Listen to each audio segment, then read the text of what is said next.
Bum, bada, bum, bum, bum, bada, bum, bum, bum, bum, bum, bum, bum, bum, bum. Good morning, good morning, good morning, good morning, good morning. It's Mega Money Monday, baby. All right, all right, all right. It's time to make some money, baby. What's good? Good morning, everybody. Got all the regulars in here. Got all the regulars hanging out. I ain't even gotta ask who's a regular, because you already know. All the regulars already in the house. All right, all right. Ooh-doo-doo-doo.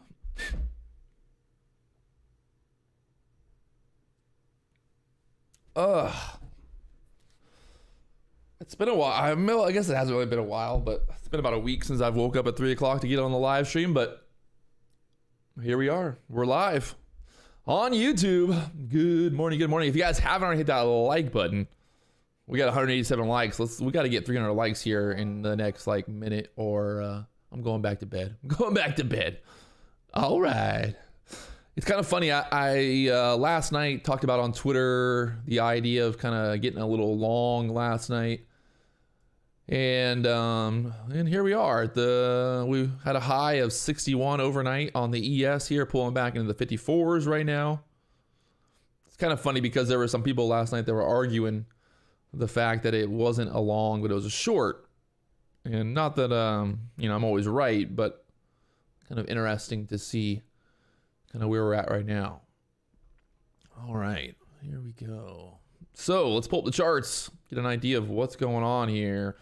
And this is the 1 minute chart right now. You can see there at the 54s. You got the VWAP at the 52s right now here on the ES. If we go to the bigger picture, let's go bigger picture here. We need bigger picture, Patrick. Where's the bigger picture? Let's pull up the 15-minute chart on this one right here. So we pulled on the 15-minute chart. We got a couple things to look at here. We got the pivot points, obviously.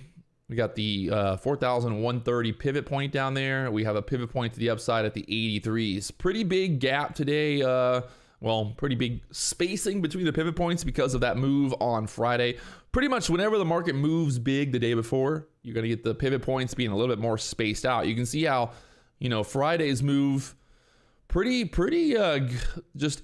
wouldn't say insane move on Friday, but I mean, the bulls were definitely in control on Friday. They had the Apple earnings coming out, a lot of very bullish stuff there on Friday. Also, it was it's Friday. It's Friday, right? So if it's Friday, it's Friday. But a lot of times, those Friday moves get pretty good continuation. When the market wants to go higher, it goes higher. And you can see that move on Friday clearly showing that. So today, like I said, that pre-market move so far up there to the 61s. The high on Friday was 63. Right now, pulling back here into the 55s. And we're pretty much like right in the middle of this range right now from the overnight. Maybe a little higher, but mostly in the middle there. You can see right now kind of the trend here. This microphone on the 15-minute chart, we're kind of pulling back. You got support kind of down there at the 50s right now. 150, 4,150 area for the support there on the ES right now. Something to think about as we go into open here. Pulling back, a little drop there at 8:30. Do we have news coming out today? What's the news today? I haven't even looked, to be honest. Let's look. We got about 7 minutes until the market opens. 7 minutes. Looking at the economic calendar right here, we have some 10 a.m. news, but nothing like massive here. Yeah, 10 a.m. news, they're like 1-star importance. So I'm not that worried about the news, but obviously sometimes kind of get a little move there at 10 a.m. based on the news. But right now, going in open, it's pulling back here. That 55 area, we got that 50 area down there, support right now, and that high from the overnight at the 61s right now. So we'll see how this plays out. We got about 6 minutes here till the market opens up. 6 minutes. So like I said, pivot points to think about. We got that 130 in the 183 level. Pretty big spread there on the pivot points. The QQQ today, I mean the SPY, SPY, the SPY ETF, we're pretty much like right in the middle of that move right now on the SPY here as well. We'll pull that up just to get an idea of where we're at on the SPY. And right now, this SPY chart here, we got the pivot points, 411.66. So pretty similar in terms of the pivots on the SPY versus the pivots on the ES today. The high on the SPY on Friday was 413. Right now we're below the VWAP there on the SPY. And a small gap to the upside right now. We closed on Friday at the 412s. Right now we're at the 413. So about $1 gap there. Maybe a little less actually. Where'd we close at? We closed at the 412.21. So not a massive gap by any means, but something to think about here. And let's look at the big picture here.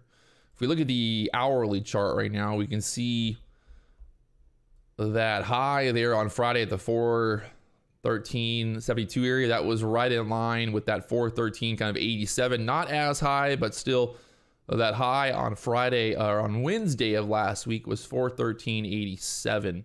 So we pushed right back up there. Now right now sitting there. So I would say over 414 on the SPY gets us going up there towards the 418s next for the bulls. If we start to move down here, well, then I think we would test that pivot point, obviously, 411.33, and then that would be kind of down. That'd be down to like the 4,140 area here on the ES right now. So, yeah, that's the setup right now here on the hourly chart. If we look at the daily chart here, we got that gap in the SPY from Friday down there at the 409 to the 407 area. We got this high up there at the 417. So yeah, 417, 416 area. Important area here on the SPY right now on the ES going into open. A lot of kind of resistance there at the 417s, 417, 418 area, and then up there even from there. So that's kind of what we're looking at right now. Going into open here. Below the VWAP right now, the SPY sitting there right below the VWAP. And we're getting ready for the market open. Like I said, there's a little bit of numbers coming out at 10 a.m., but nothing like out of the ordinary in terms of like importance. We do have some big numbers this week. We got the CPI report. We got some other stuff going on this week. I think some job numbers and things like that. So let's get prepared. Market open here in 3 minutes. 3 minutes till the market opens, baby. It's time to make some moolah. Good morning, good morning, good morning. Let's go. If you guys haven't hit that like button, you know what to do. Let's blow it up. We got 2 minutes here till the market opens. Time to make some money. Mega Money Mondays, baby. Mega Money Mondays. We got a big order block there at the 160 level right now as well here on the ES going in open on the hourly chart.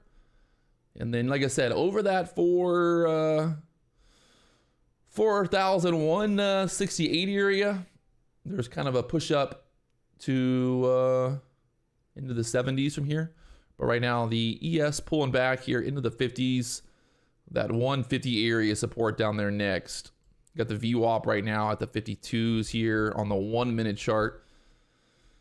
And the MACD, the MACD bullish right now here on the 1 minute chart, pulling back. We're below the 21 EMA. We got the VWAP there at the 52.75. So kind of looking like it's setting up for a breakout here to the upside. We've just got this kind of nice trending trend line right now, basically there on the 1 minute chart, looking primed and ready for a breakout here at open. Get some volume on this thing and see if we can start moving that high from the overnight there at the 60s right now. Ram Zap. This might be your first time on the live stream, but the B does not mean buy. You see the red? See the red there, little buddy? You see how it's red? Does that look like your...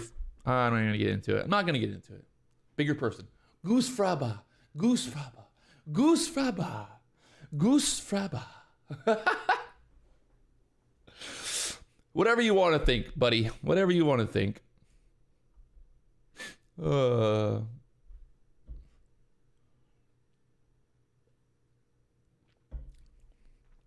I know it's hard for some people to use their brain, but you know, we'll let him do his thing. Here we go. 9:30. Market is open for business, baby. Looking at the book map right now, we got the 58s sitting there on the book map right now. Market trying to push up here. All right now, pushing. We're 21 EMA right there. The SPY stuck below the VWAP right now. The SPY VWAP sitting right there. The VWAP on the ES down there at the 52s.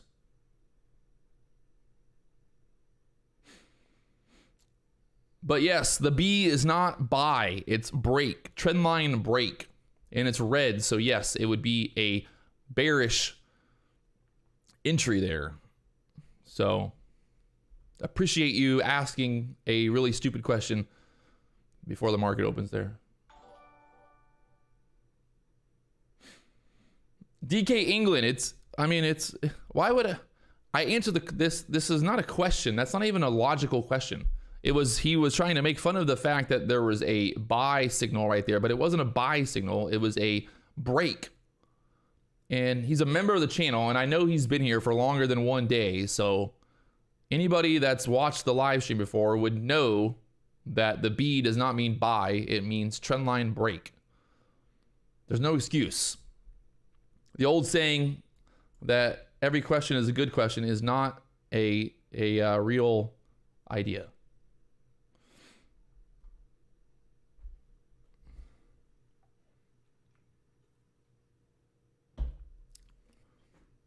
Right now, market pulling back here into the 50s to the bottom of that trend line right now. Going off the chart here. So that the B, the buy signal, actually was a good signal there.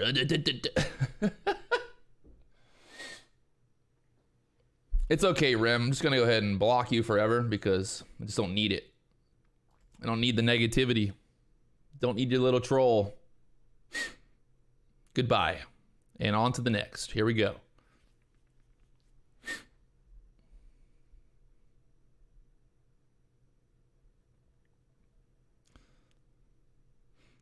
Right now, sitting there below the VWAP here.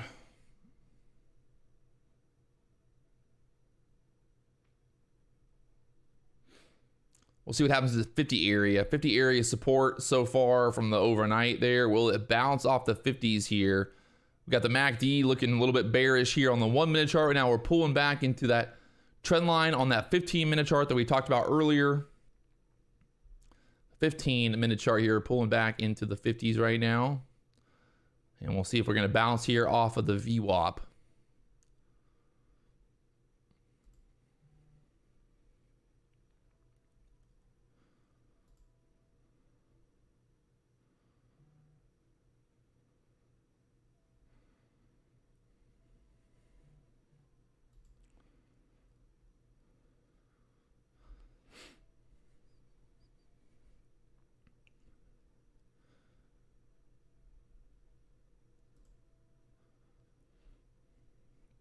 Right now, sitting there at the VWAP here.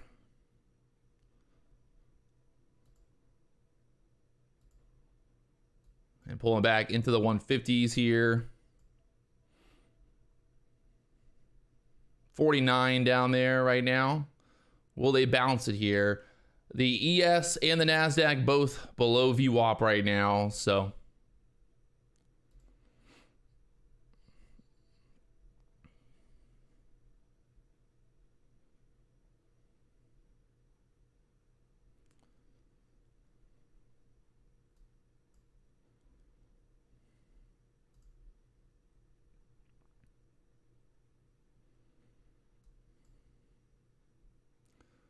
See what happens with this 50 area here.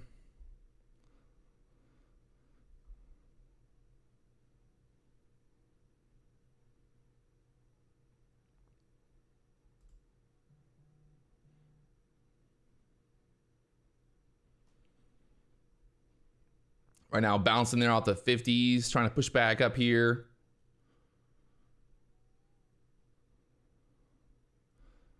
VWAP there at the 52. So we got to get back above the VWAP for the bulls.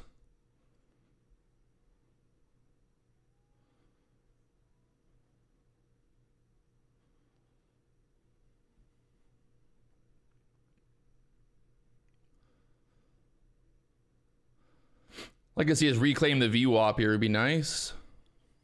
Show some strength here off the bottom.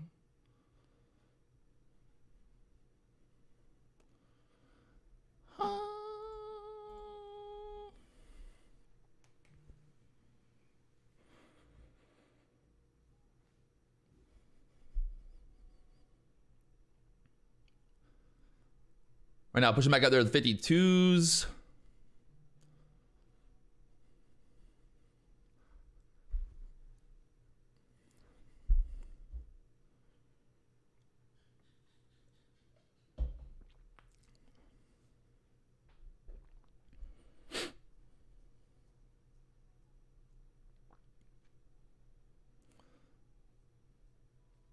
Bulls coming in here right now.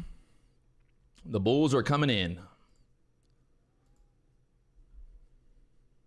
If we can get back above 56, I think things get interesting here. For the bulls, get back above that VWAP right now, sitting at the VWAP here, 52s.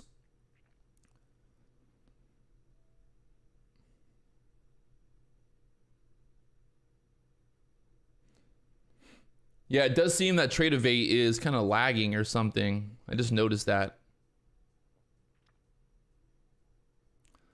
A little lag on Trade Evade this morning. Gotta love it. Not only do you have to fight the market, trying to make money over here, but now you got to deal with the lagging platform. It's like they want you to lose. Trade Evade just wants you to lose, buddy. Yeah, sons of bitches. It's funny. I got an email from YouTube. I got an email. They were like, "Hey, we're gonna be putting a 18 and older, I guess like clause on what the live stream from FOMC." I'm trying to think about what did I do on the FOMC day that would have made them flag it 18 and older content. I feel like it was nothing out of the norm, nothing out of the ordinary on last Thursday. But here we go, back above VWAP now. Like I said, the bulls coming in there, getting that push back above the VWAP. If we can get above that 56 level, I think we'll try to push up there towards the 60s next. Right now, the bulls are pushing back above the VWAP here. The SPY trying to get going above 413 and up there to the almost 54s now.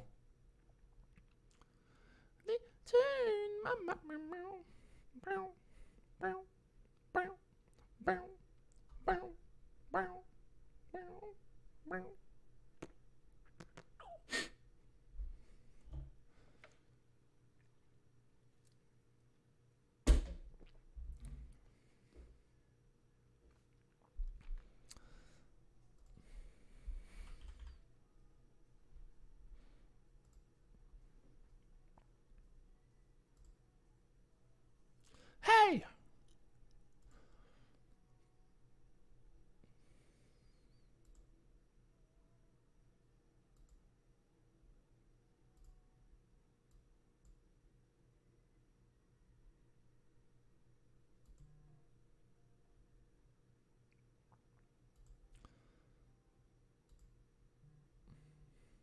Yeah, that lag right now on trade. I put an like a limit order just down at like the 44s just to see if it was lagging or not, and lagging pretty bad on Trade Evade right now.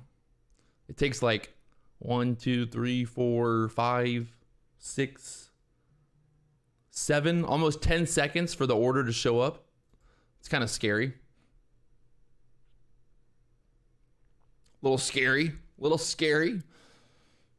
10-second delay on your orders going through. That's not a good sign.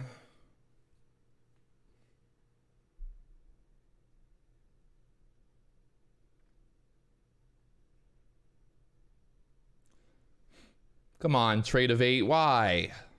If I, like, you think about it, these platforms, these trading platforms have one job and one job only, and that's just to work.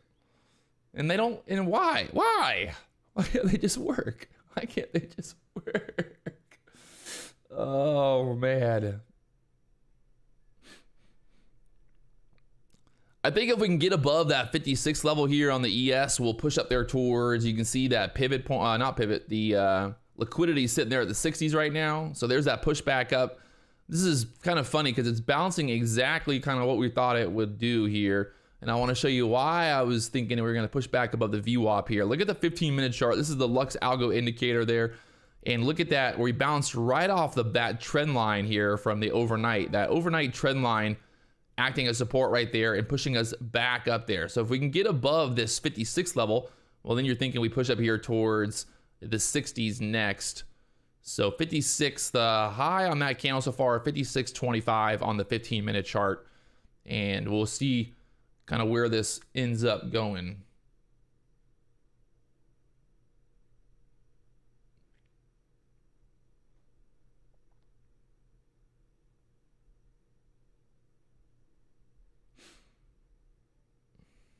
Sage is in there just. Sage is my little my attack dog, a pit bull, baby. Sage the pit bull. I think he actually has a dog. I don't know if it's a English bulldog or some kind of bulldog on your Twitter as well there.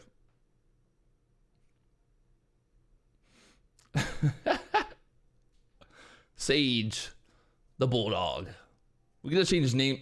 I think Sage, it's time to change the name from Sage Futures to Bulldog. Futures Bulldog. Watch out. And then we got Roy Jenkins, who's more of like the fatherly figure, like just trying to be all nice and take care of people. But Sage is like, nope. I'm gonna bite your head off. I'm gonna bite your head off this morning. So right now the market just pretty much stuck here at the 52s. We're not really doing much here. So like I said, we got to get above that 56 level to get excited. Right now, still having trouble here at the VWAP. And Trade of 8 still having problems as well. I think it might start working again. It seems that Trade of 8 might be working. Nope, still lagging. It worked for a second, right? But now it's still lagging.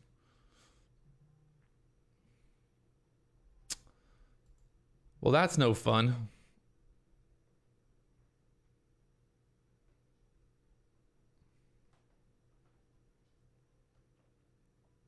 So right now, holding here at the VWAP, the market not really moving right now.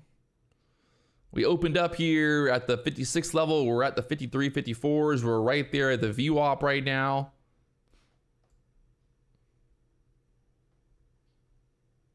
The orders are going through, but I don't think it's like lagging. Like if you place an order, it takes like 10 seconds for it to show up on the actual like chart. Yeah. I don't know, not really ideal. Not ideal right now. So pulling back here, that first 15-minute candle, we're still waiting for that to close. I actually made a video for later on today talking about the 15-minute opening range. How I've been doing a lot of back testing on that 15-minute opening range. And I was talking to Sage about it over the weekend actually, but that 15-minute candle, that first 15-minute candle, it saves you a lot of trouble just kind of waiting for that first 15-minute candle to close and then getting your opening range. So like right now, our opening range currently is here, obviously, the low of that candle. So what we'll be looking for next is to see where this next candle opens at. If we open up in the middle of this range, well, then we know that we're probably going to chop some more. Right now, this 15-minute candle at the 50s, closing at the lows right now. So 44 seconds here left on this 15-minute candle. That's going to be our opening range right there in this level here. So pulling back at the low there, 49s right now. And that was kind of a bounce area there at the 50s there as well. So you can see that opening range now. Let's see what happens here. Do they break to the downside? If we break to the downside here, I'd be looking for, let's say, that 42 level next. But the problem is, like I said, my order is taking way too long to go through. I don't like that. Like even trying to cancel the order, like when you place the order on the chart, it's like it won't even cancel half the time. So that's kind of scary. So a little move below that opening range candle right now, but bouncing back up there. So we're still pretty much in this range right now there on the 15-minute chart. Holding here at the 50s right now. Yeah, I'm in the Tradevate web browser right now. And that's where I'm getting all the lag at. So it seems to be everything. So right now we're breaking to the downside out of this opening range. You're thinking there's a good chance of kind of testing that overnight low down there at the 42s now. Well, actually, yeah, overnight low there at the 42s now. So the idea here is basically looking for that opening range break in right there through the lows now. So you'd be looking for a target of that 42 kind of low from the overnight there. Like I said, it can't even trade right now. I'm not going to go entering a trade when I don't even know if I can get out.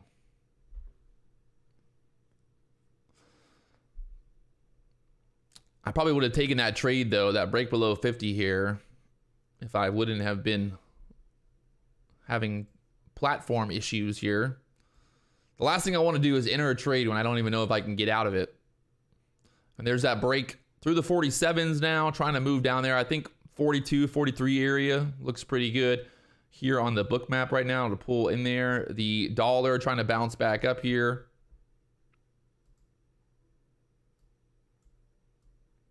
Into the 46s now, market moving down here. The SPY I have that pivot point there at the 411.71. There's a fair value gap all the way down there at the 20s on the hourly chart. So those hourly fair value gaps can be a very big magnet to the price action here. So keeping that in mind, possible pullback here. If we break below 40, well, then you got that next kind of 20 area to think about.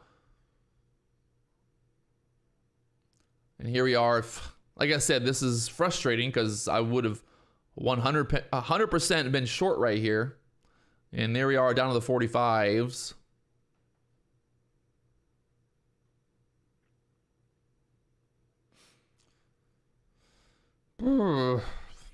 That was definitely... nice little break. It was funny too. We also got right below the VWAP there as well.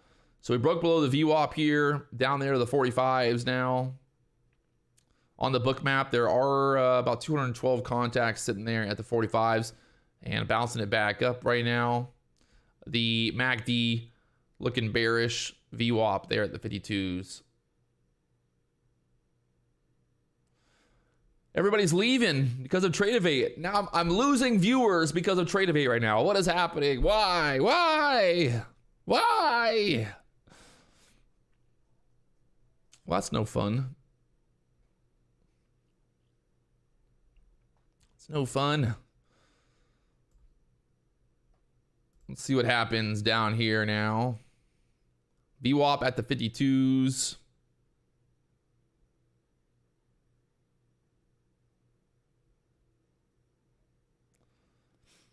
I mean, if somebody said it might not be Tradevate, I think if everybody's having problems with Tradevate, I don't think it's the data.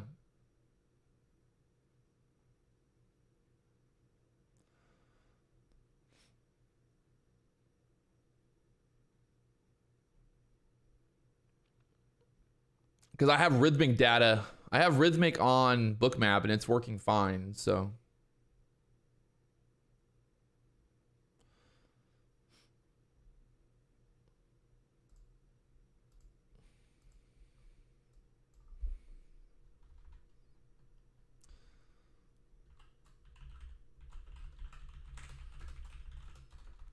I think we're going down to that 42s. I can't believe this right now. What an easy short that would have been. From the 50s. I mean, even just five, all I needed was 5 points here on the ES today. I would have been happy with that.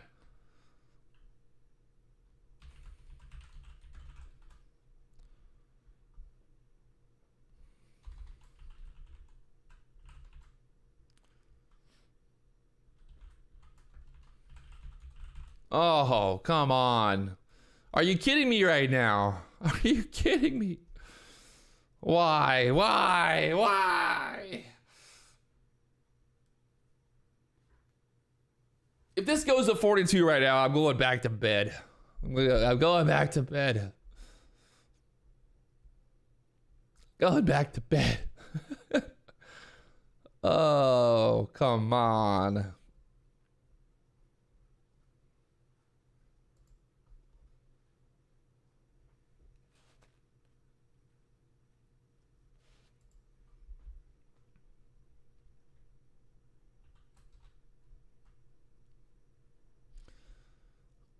Come on. 44s now. 44.25. Moving on down there.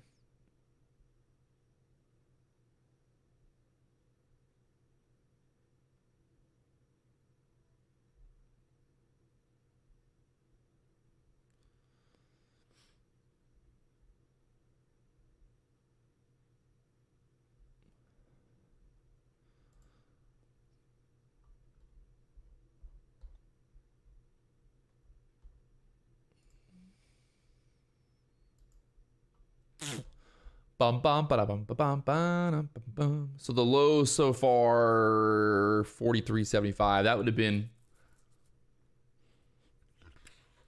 See, on the, for anybody wondering, on the ES, I think, you know, 5 handles on the ES. On the ES is a very, very solid kind of target for trades there. So.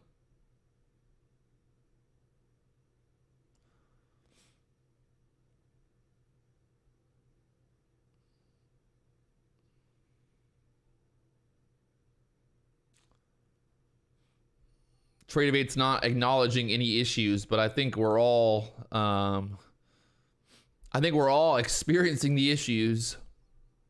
They might not acknowledge it, but I'm pretty sure we're all acknowledging it here. So we got down there to a low of 43.75, a little bounce back up here. But we had a target. I was looking for that kind of 42 area. We still might go there.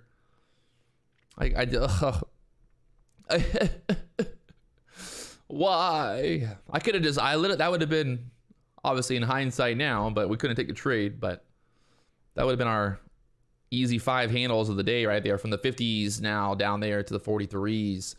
And like I said, there's that break below that level right there, that 15-minute. I mean, this, guys, this is a strategy that you could basically use every day. Doesn't matter what the conditions of the market are. It doesn't matter.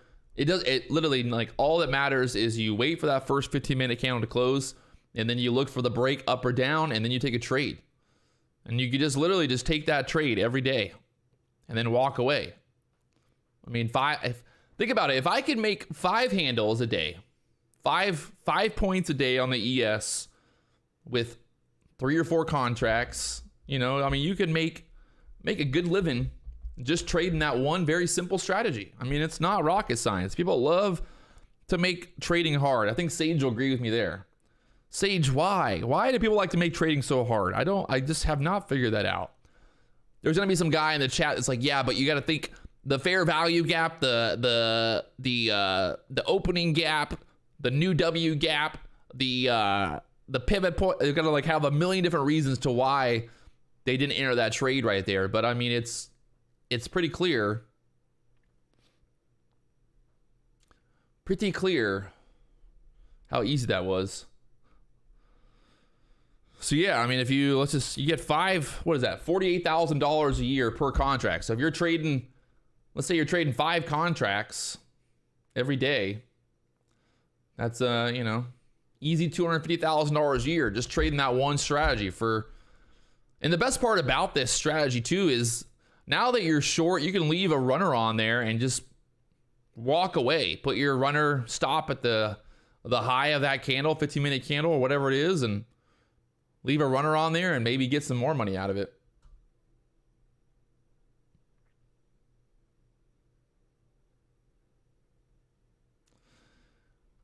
On you.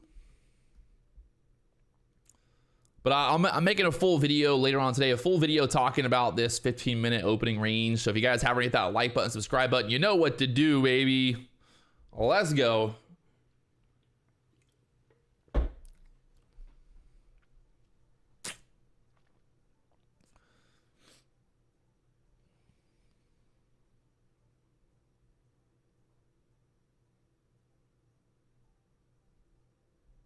Why? Why?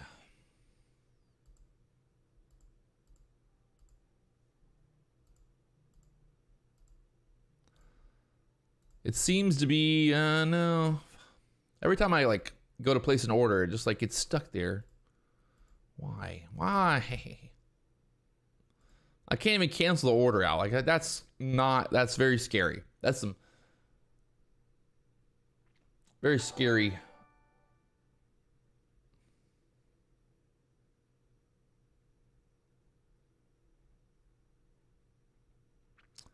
Very scary. There's that bounce back off the lows. We got down to a low there of 43.75 so far here on that 15-minute candle.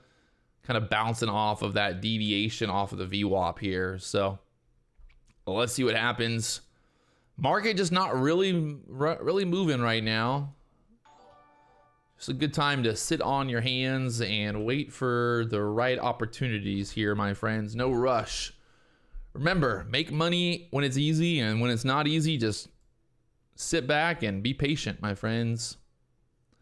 Be patient. When the market doesn't want to give us amazing setups, well, then we just think about it. Like on Friday, the market was just, it was too easy on Friday. I don't know if you guys made money on Friday, but I'm pretty sure I saw Sage and everybody in the chat on Friday. I was on the plane on Friday, and everybody seemed to be happy. So we got a CPI report coming out on Wednesday there, so we could kind of just get some choppy, crappy action until then. Wednesday being the big focus of the week. And then we've also got initial jobless claims on Thursday and PPI number on Thursday there as well. So right now the market looking like a bear flag here on the 3-minute chart. Will they break it to the downside here? That 42.40 area still in sight here on the book map right now. George Miller, welcome to the party, my friend. If you guys haven't already hit that like button, you know what to do.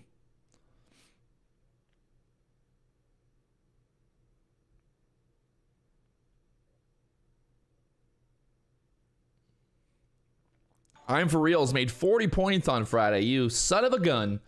I saw the news on Apple earnings and everything on when Friday morning, and it was so funny. I placed a trade on my phone while on the plane because I was like, this thing's gonna go higher. Like it was too obvious. So I got long there on Friday. And the funny part is I wasn't even really looking at the chart. That's what's kind of funny to think about. Like I made money with really nothing but my phone on Friday. So sometimes I think like, you know, when the market's obvious, when it's obviously wants to go higher, it makes it really easy. No indicator, no book map, no charts, literally just buy and sell. Just simply off the idea of Apple having good earnings and the setup on Friday there. So it's kind of funny to think about here.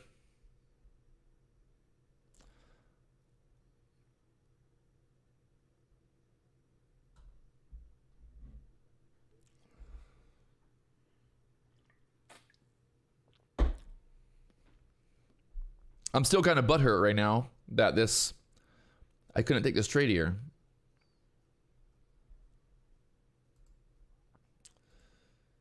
Daddy just wants to make some money.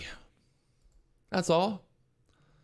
Yeah, still like so I just placed an order and you can see like it just doesn't show up.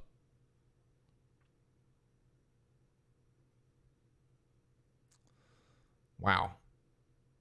Now it's really lagging.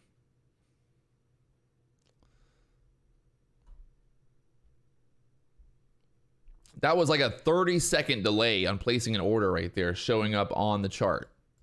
That's a little much. Little much here. If you see, just I'm not bullshitting you. Like if I go to place, let's say I put an order right here. All right, let's say I put an order right there at 76. So I place the order. 1, 2, 3, 4, 5, 6 Mississippi, 7 Mississippi. It finally shows up. Right, so watch, when I go to cancel it, let's go 1 Mississippi, 2 Mississippi, 3 Mississippi, 4 Mississippi, 5 Mississippi, 6 Mississippi, 7 Mississippi, 8 Mississippi, 9 Mississippi, 10 Mississippi, 11 Mississippi, 11 seconds. Yeah, that's, you can't trade. You can't, like, that's impossible to trade.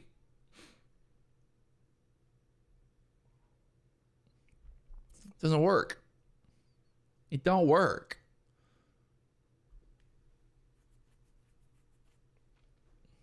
So, no bueno. No bueno. Love. I did get one trade in here this morning off that bottom bounce for $1,000 profit, and then I made a trade overnight as well for a 15-minute breakout. So on the day right now, we're up $2,000, and I'm probably not going to take any more trades. No losing trades. One break-even trade there. Look at it, it's still lagging like crazy. So it's a good day to not take a trade here for me, at least. A little frustrating, obviously, but I didn't know about the lag until I placed an order, and then my order showed up like 30 seconds later.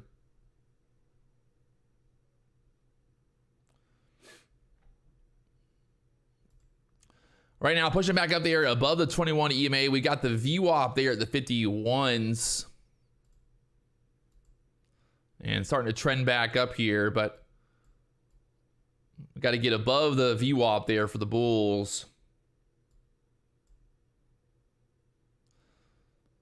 If we get stuck at the VWAP here, get that sell down from there.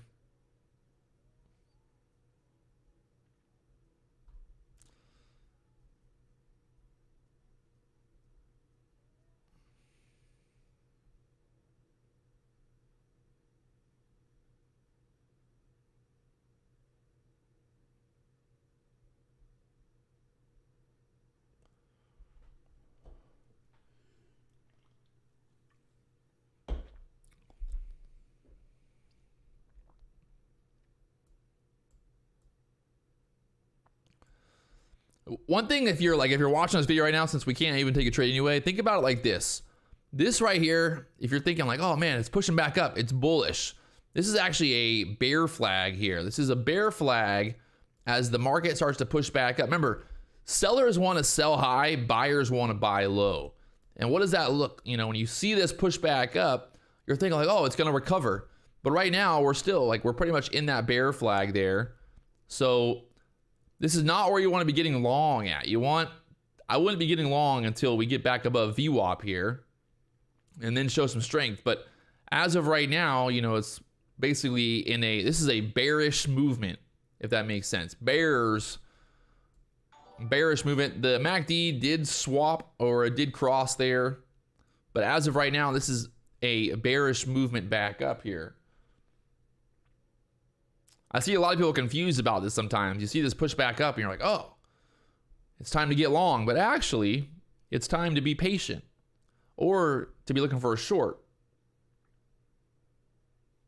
So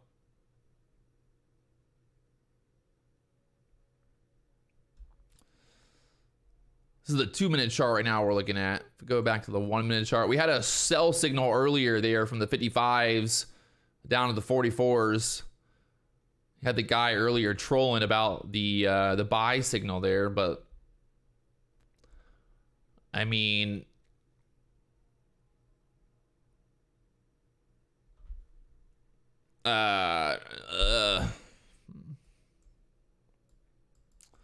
looked like a pretty good signal to me now in hindsight, obviously. From the 55s down there to the 44s, 10 points to the downside. Well, NinjaTrader owns Tradeovate, so if NinjaTrader's having problems, Tradeovate's having problems, that's it's the same company now. NinjaTrader basically owns everybody now.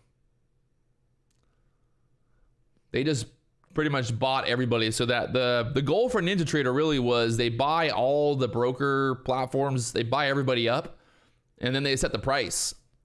If there's only, it's kind of like a monopoly actually. If there's only one broker, one platform, you can pretty much set the price.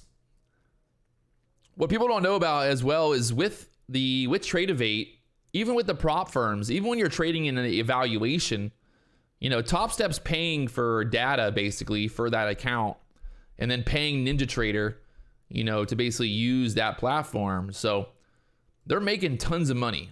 If I could start a business in trading, I think the best business in the world would just be to have a platform and then sell people data. You don't have to, there's no risk. There's zero risk. You just make money off the data you're selling to everybody.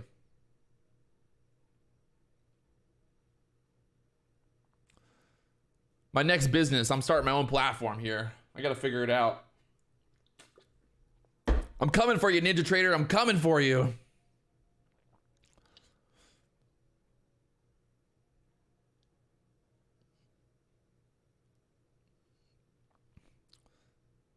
So like I said, right now, the bears are still in control. As long as we stay below the VWAP right there, that little push back up is a bearish move back up right now.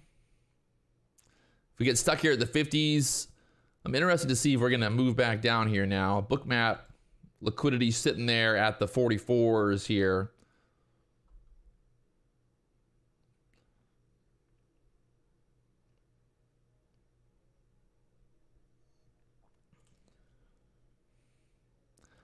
I just got to create my own platform. Anybody out there want to build a platform with me? We can be rich. Think about it. If we just, you make like $20, $30 a month from everybody that's using the platform with no risk. You just sell them the data. Make so much money. Make so much money.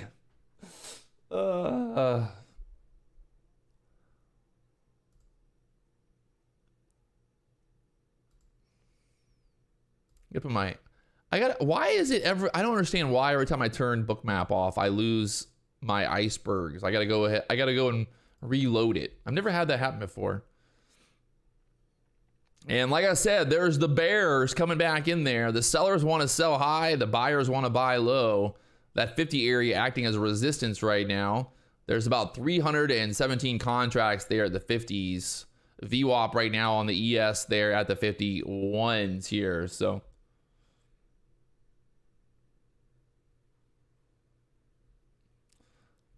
little rip back up here.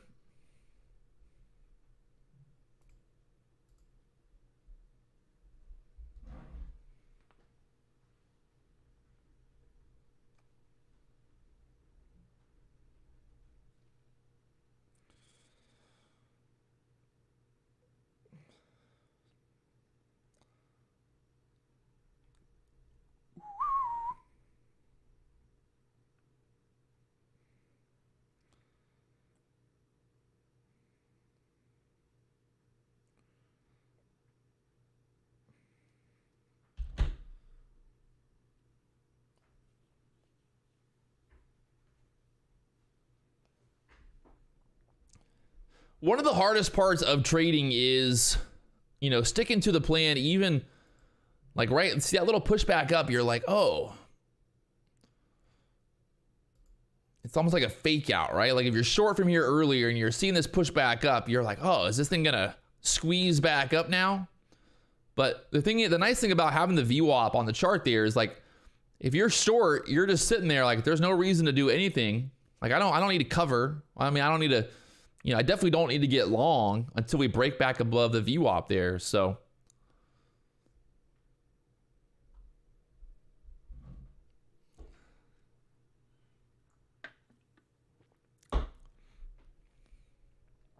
and there's that move back down now. So I think if we can break below 43s, we'll test 40s here next.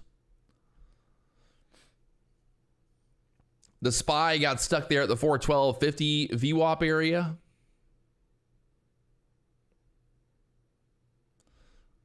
Again, bouncing there off the 44s.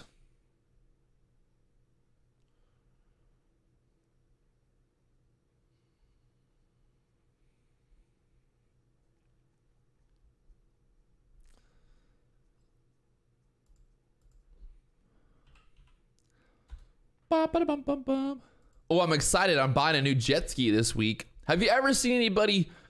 Nobody in the world is, you can't get on a jet ski and not be happy. You know, if you're not happy, go out and buy a jet ski. Because my old jet ski, it was having problems. So it's time for a new one. I'm going to go buy just a brand new jet ski. Screw it. It's time to party, baby. I'm going to be like Kenny Powers out there, just cruising around this summer, just wee with my Mohawk now. The funny part is my Mohawk's perfect for going on a jet ski. Like if you're gonna ever like imagine somebody that would own a jet ski, you would imagine the guy with the Mohawk. Like, yep, that guy with the Mohawk is definitely a jet ski owner.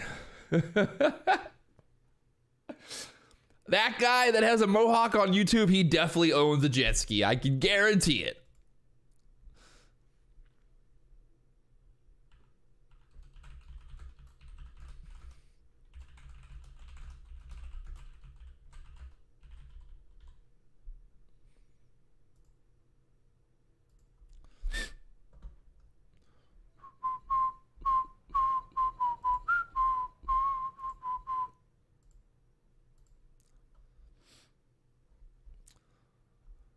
Man, sometimes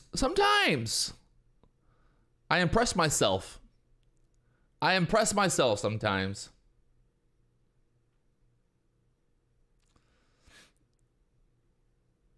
You guys ever just impress yourself sometimes? There's no better feeling than just being like, hey, good job, Patrick. Like we talked about, this was a bearish move back up, and look what happened there. There is your short for the pushback up there on that bear flag. I mean, people are going to complain, but Patrick never tells me when to buy and sell. But I mean, come on. Did we not lay out that plan before it even happened? Did we not lay out this plan before it even happened? And now down there, the 42s. The low so far, 42.50. So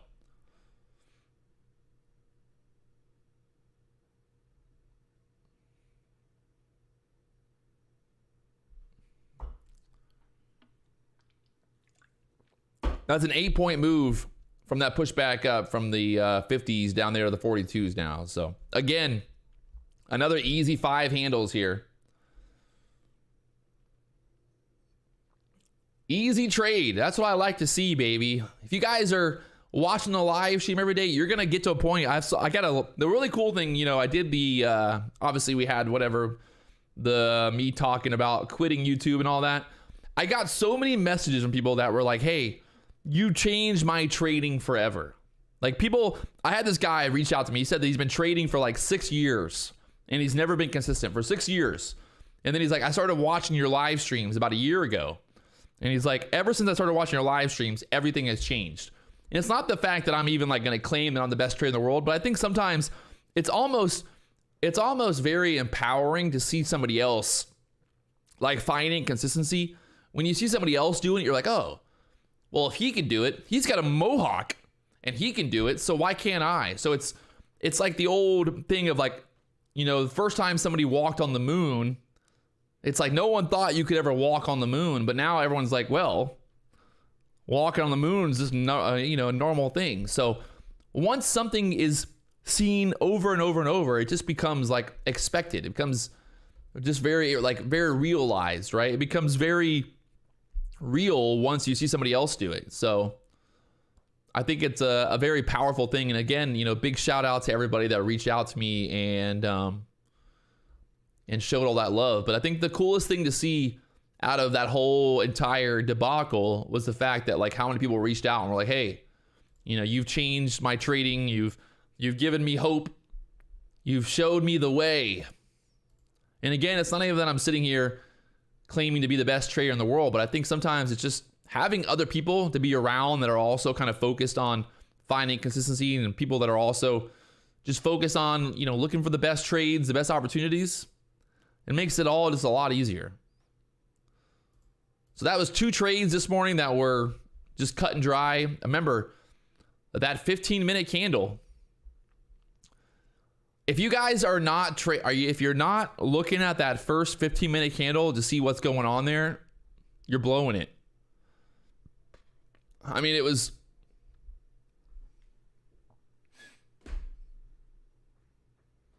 I just don't know. I don't know what else you could literally just get rid of every indicator. Get rid of every indicator and just trade that one very simple strategy.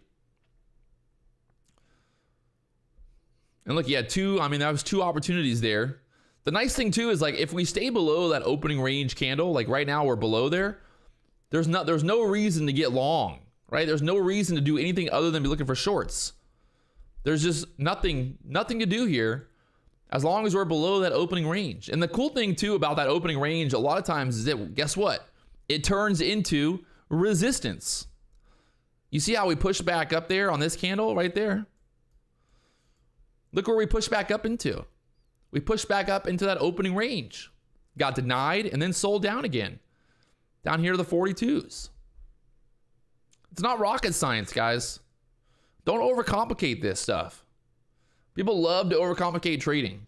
The problem is you got to think, if you overcomplicate trading too much, you basically create like a paralysis. And I know a lot of traders go through this where you have too many reasons to enter a trade. You have too many rules. You have too many indicators. And you're like, well, I'm not going to short because of this. And I'm not going to do this because of this. And you have all these different indicators. But remember, the indicators are lagging. So it's like, yes, in the moment, that indicator might be bullish. But 2 minutes later, that indicator is now bearish. So it's funny because everybody loves to sit on. I see people like on Twitter, everyone's arguing about what the best indicator is, what the best strategy is. But at the end of the day, price action, pure price action is the best possible strategy that you can have. The goal is to add indicators that support price action, right? So the VWAP is great because the VWAP is supporting price action in the terms of like, hey, look, we're below VWAP, so the price action is bearish, right? We're below the 21, the price action is bearish. But if I get rid of all these indicators, just get rid of every single indicator on the chart, look at that price action. We even talked about this before the market opened. This right here.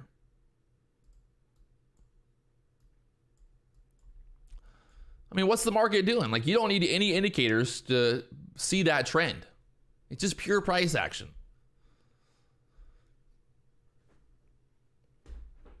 Don't overcomplicate it. I'm telling you. It's getting hot up in here now. Ugh. So I moved. It's funny. Now I got the Topstep. It's like take my jacket off and I got this Topstep shirt underneath as well. But it's funny. I moved my office, and so I have 3 bedrooms in Hawaii. I moved my office into the other bedroom. It's a little bit bigger. I was able to put some more monitors in here. Now I've got the 3 vertical monitors. I've got the double up monitor for like YouTube and OBS and all that over there on the right. So I don't know. This is a pretty good. I'm pretty stoked on this setup right now. I'm pretty happy with it. So again, bouncing off that 42 level. Well, why are we bouncing off 42? We don't need an indicator to see that, do we? You do not need an indicator to figure out why we're bouncing here. Don't overcomplicate it, my friends. Bigger picture. If you're not, I'm telling you, if you're not focused on the 15-minute chart in terms of price action, where the levels are, things like that, you got to be looking at these bigger time frames. The problem is, if all you do is focus on the 1-minute chart, let's say you only trade the 1-minute chart, you don't look at anything else, right? Let's just say your only focus is the 1-minute chart. What happens? Right? Like if you're sitting here and you're only looking at this, you're like, oh, it's going down. If all you're looking at is this, you have no idea that there was previous support at this 42 level. So what does that lead you to do? It maybe leads you to not take profit. It leads you to hold on to a trade where you should be like, maybe I need to be getting out here. Where if you go to the 15-minute chart, you're like, hey, look, 42. The low on that candle right there, 42.50. The low on this candle right here, 42.25, 42.50. I don't know how to make it any simpler. You got to be looking at these bigger time frames. And trust me, like I've been there. I've made that mistake. When I first started trading, this was me, right? When I first started trading, I was like this. I was like, okay, it's going down. I'm going to short. And I would try to like short down here. I'd be like, oh, I'm going to short right here. It's going to break to the downside, right? Like I would be that guy. Everything that I talk about on the live stream, everything that I talk about on the YouTube, it's all because of experience. It's all because of things that I've done in the past.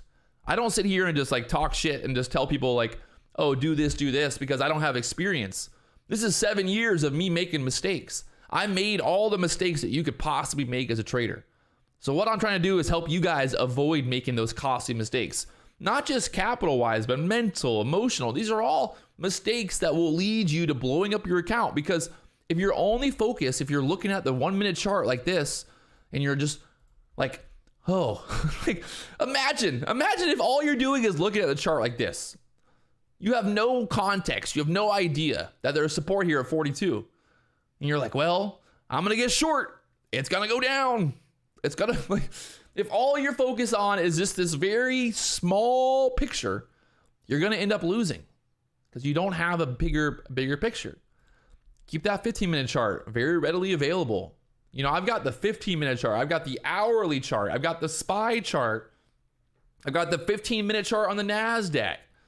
I've got all these charts lined up to give me ideas of where the price is headed, where support is, where resistance is, where these key levels are. If all I'm doing is focus on the very small time frame, and I'm just sitting there looking at the 1-minute chart and just only like, oh my gosh, you know, I'm just looking only at this, what am I going to do? Like, I have no idea what's going on here. I'm just purely gambling.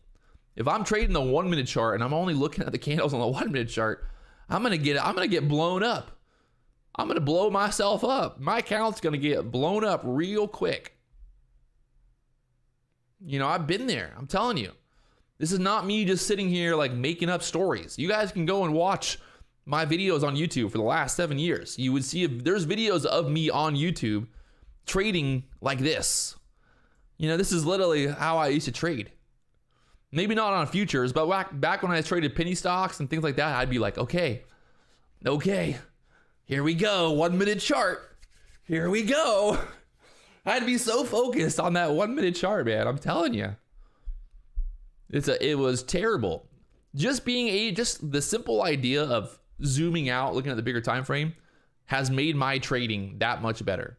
Just that one simple idea. Just that one idea has changed everything. I'm a better day trader because I've zoomed out. That's all it is. Like I just zoom out. And the thing is now, like we're bouncing off the 42s. We know there's no reason to do anything right here, right? There's no reason to get short. There's no reason to get long. I mean, maybe you're getting long if that's your strategy, but like at the end of the day, like there's just nothing, there's no reason to do anything right now. Just zero reason to do anything. Just being patient and waiting. That pivot point down there at the 130s. We break through the 42s. Got that 130 area down there next.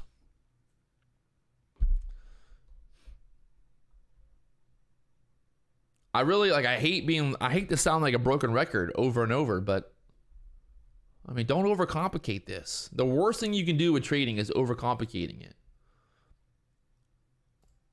Keep it simple, my friends. I mean, again, like I said, that 15-minute breakdown strategy.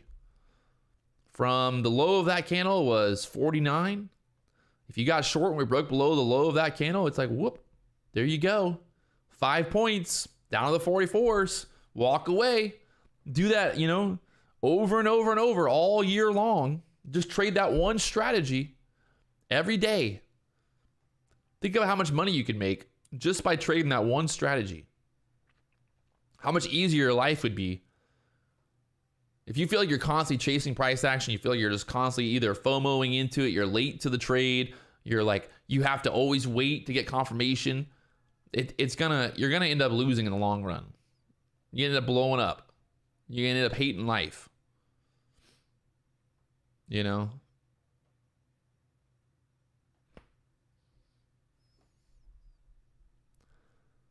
gonna hate it. You're gonna hate that life.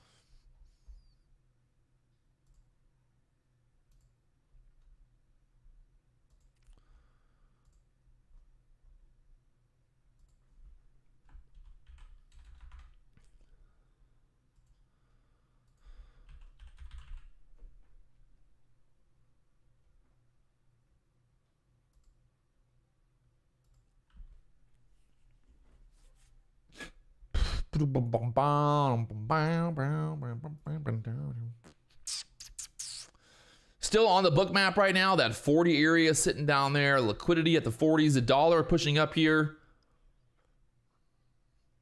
Not a lot of volume right now. The market just kind of going sideways here, but thinking there's a good chance that we kind of pull back here. We'll see. How do I get the what is this thing? How do I get the bag?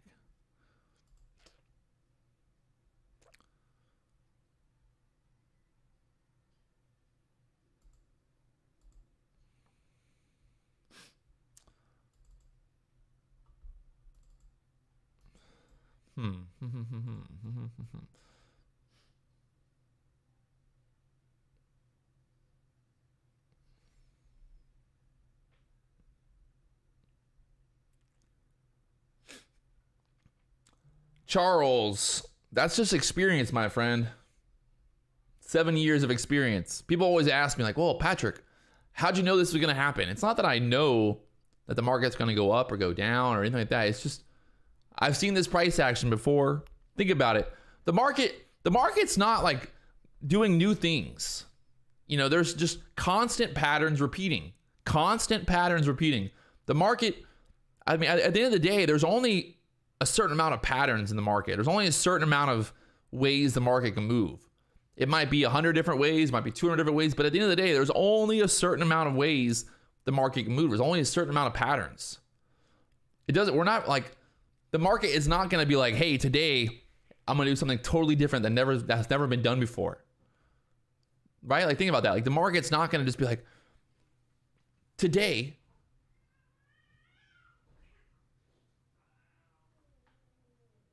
there's a cat fighting outside. You guys hear that cat? There's a cat out there fighting somebody. 2 cats fighting. No roosters today. We got cats fighting. Uh-oh, watch out.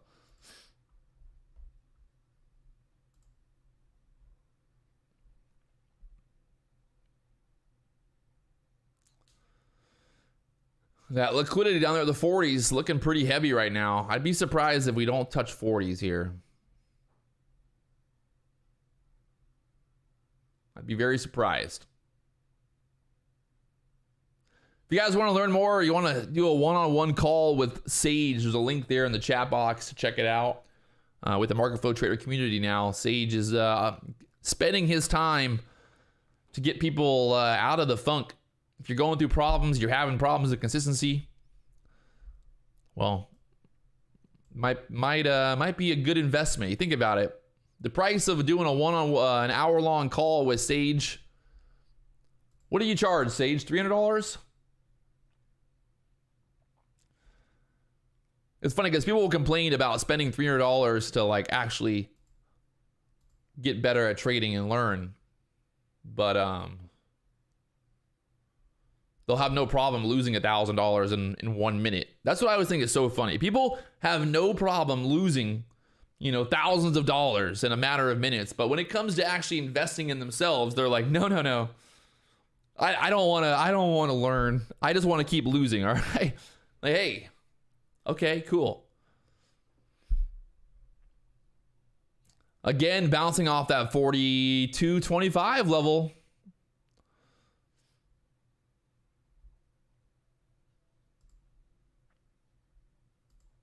See, that's just so nice about this. You just, again, like I said, just waiting, being patient.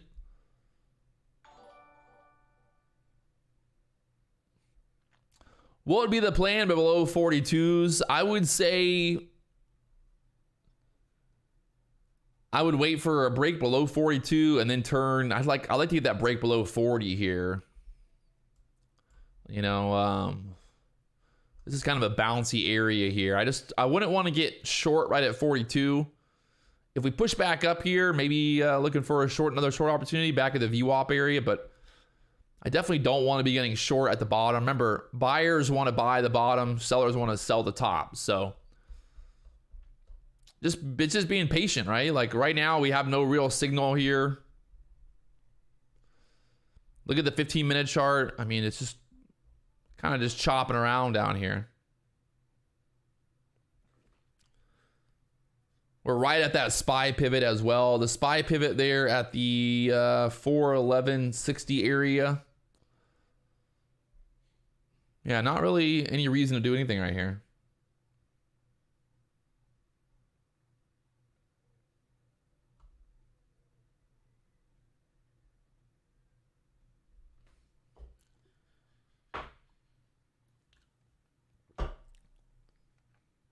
Sometimes, my friends, the best plan is just not doing anything.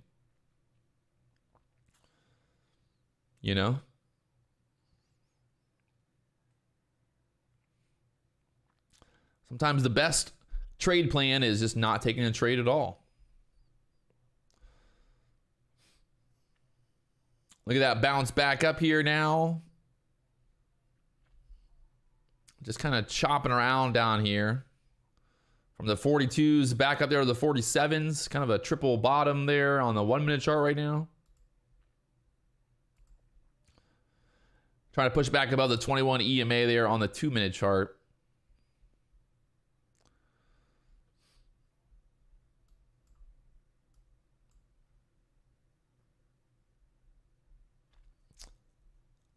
VWAP on the NASDAQ. I don't even...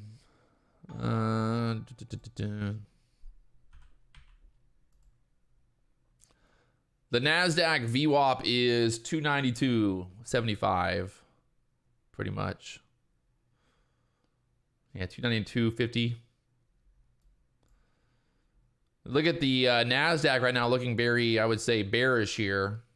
Maybe the NASDAQ wants to break the downside here. If the NASDAQ starts breaking the downside and maybe take the ES with it, we're below the VWAP there on the NASDAQ right now, below the VWAP on the ES here.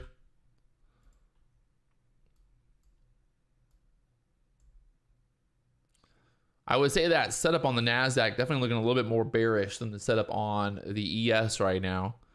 But again, the problem is we got that pivot point there on the SPY at the 411.68. So I would pretty much like be waiting for this SPY pivot point to break.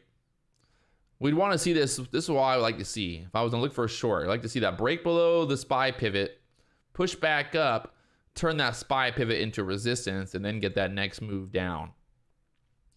Because a couple things can happen here, right? The problem is if you try to, let's say you wait for the break and then you get short right here, like how easily can they trap you? Like if they drop this down, it can be a really quick trap. They move the price down, then all of a sudden push it right back up. and then you just got trapped. So what we don't want to do is get trapped. We want to be the trappers. We want to make that money. So what I would be doing is just kind of waiting, get this breakdown below that pivot, push back up, turn that pivot into resistance right here, and then look for my short to the downside. And again, it's just about being patient. That's all it is, just waiting to be patient here. That 40 area on the book map, I think, I don't want to jinx it here, but it's looking tasty down there. 419 contracts right now at the 400.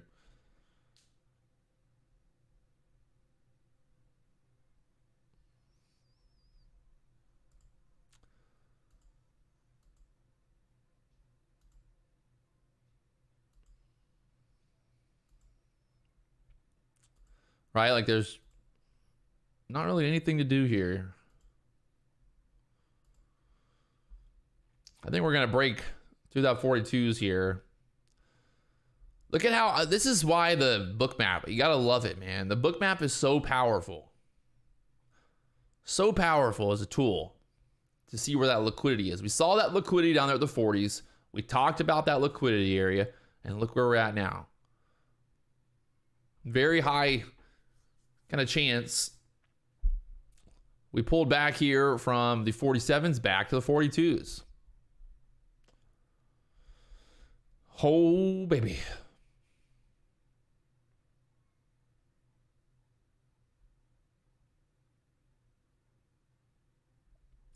And once again, bouncing right there off of that pivot on the SPY.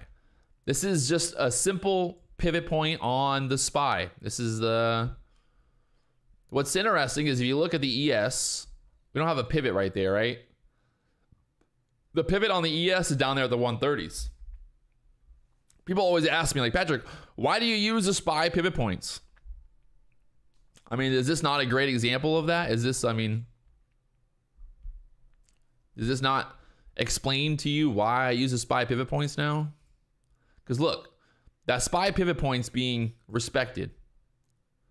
So if you're only looking at the ES and you're like, man, why does this keep bouncing right here? Why does it keep bouncing right there? Why does it keep bouncing off 42s? And then you're like, oh, wait, look at the SPY pivot point right there. How do you read the book map? Come on. I see that you're a new member, so I'm gonna answer that question. But the way the book map works is the hot areas, the darker areas, the red areas, the orange areas, that's where all the liquidity is. That's where the buyers and sellers are sitting at. The market, it's simple. If you think about it like this, right? Like think about it very much in the sense of what is the purpose of the market? What is the purpose of the stock market? In terms of the stock, you know, the exchange. What is the purpose of the exchange? Anybody have an answer to that? What is the purpose of the stock market exchange? Come on, someone's got an answer to this. Anybody? Anybody? There you go. To find buyers and sellers. Once you reprogram your brain to stop, like, the market is not here to make you rich. The market is not here for you to buy and sell and get rich. The market only has one job. That job is very simple. It's to facilitate trades between buyers and sellers. So why does the market move? The market is moving to facilitate buyers and sellers. Where is the market going to move? If there's a massive liquidity area on the book map, we see that big area there at the 40s. There's 443 contracts. The next big chunk of liquidity is at the 220, at the 50 level. So it's like, where's the market going to go? You know, what's the reason for the market to move? The market's looking to facilitate trades. It doesn't care about price action. The market doesn't care about anything other than simply facilitating trades. Getting you in, getting you out. That's all the market's only purpose is. Look, there's an iceberg sitting there at the 50s. 300 contracts traded there at the 50s being hidden right now. I think that, like, honestly, the best thing you can do is just to really Try to reprogram your brain to understand why the market moves, where the market moves. What is the reason for the market to move? It's to facilitate trades. It's to find buyers and sellers. That's nothing more than that. You know, there's like literally, that's the only reason the market exists, is to facilitate trades. So on the right-hand side, COB is the cost, current order book cost. Yeah, cost of borrowing. That's the COB is the current order book. So basically, you're just seeing how many orders are sitting on the book right now. You can see that 40 area has got 433 contracts. That's where that big spike is there, that bar at the 40s. So 133 contracts. The SVP is the session volume profile there as well. And that's showing us what? That's showing us where most of the volume has been traded. And you can see on that number right there, where has most of the volume been traded? Kind of where we're sitting at right there. 10,000 contracts in this level here. Pretty much right where we're at the 42 to 44 area. So if most of the volume is traded here at this level, what does that mean? Well, I would say that if we lose this level here, there's a good chance we move down. If we hold this level, well, then obviously there's a good chance we push back up. But that's just giving us an idea that most of the volume has been traded at this level right here. So we know that this is a key level. That 42 to 40 level is going to be a key level to focus on here. Right? Like that's a very easy way to look at it. That's the book map. It's not rocket science.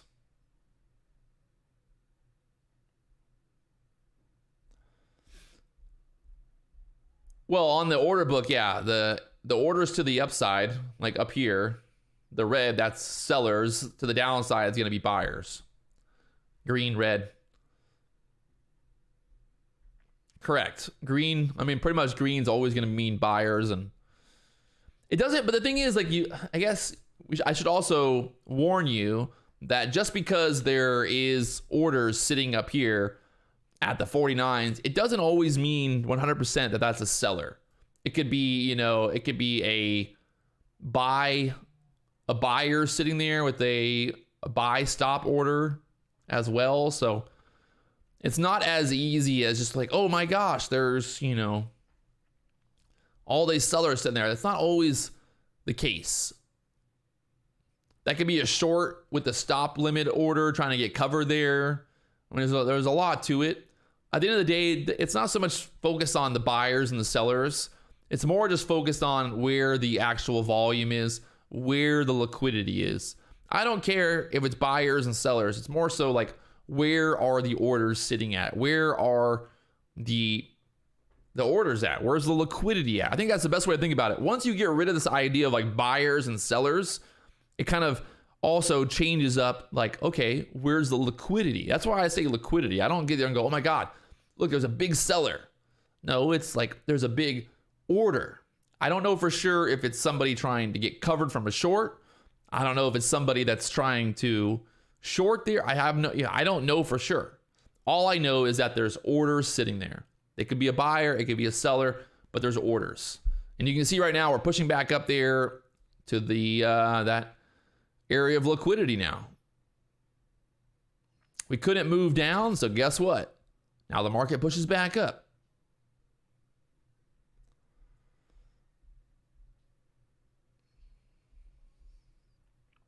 I can't even place a trade. Can't believe this right now. Still lagging. 1 Mississippi, 2 Mississippi, 3 Mississippi, 4 Mississippi, 5 Mississippi, 6 Mississippi, 7 Mississippi, 8 Mississippi, 9 Mississippi, 10 Mississippi, 11 Mississippi, 12 Mississippi, 13 Mississippi, 14 Mississippi, 15 Mississippi. Holy shit. Like, yeah, I don't even know if my order is on there or not. I didn't actually place an order, but I put an order way up above it, and that's really scary. It never even showed up. Now I'm really scared. Now I'm really scared.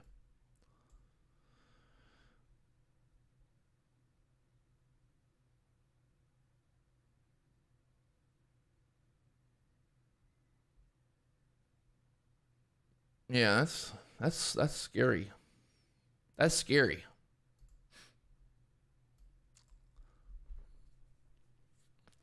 Cancel all. Cancel all.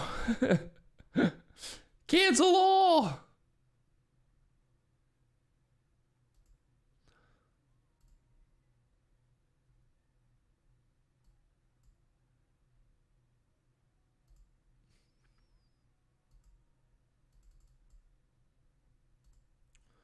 Bum, bum, bum, bum, bum.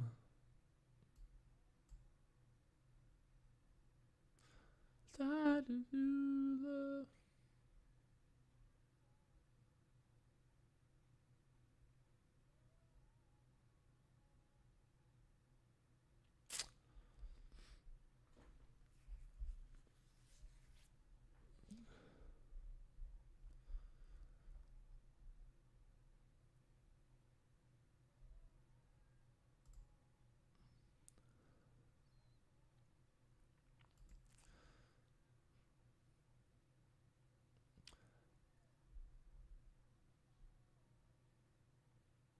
Trade of 8 doing everyone dirty today.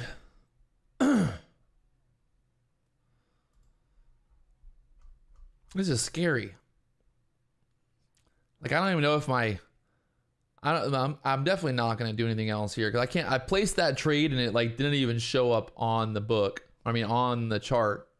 Not that I was trying to do anything. I just wanted to see how long the delay was, and it never even showed up. I can see that I placed it, but it never even showed up. So I think I'm good. I pressed cancel all 5,000 times. Why? Monday morning, Trade of 8 was like, today we're going to screw everybody up. They got one job and one job only. Just make a platform that works. That's all they got to do. I don't get it. Like now I can't even like change between screens now on Trade of 8. It's a joke.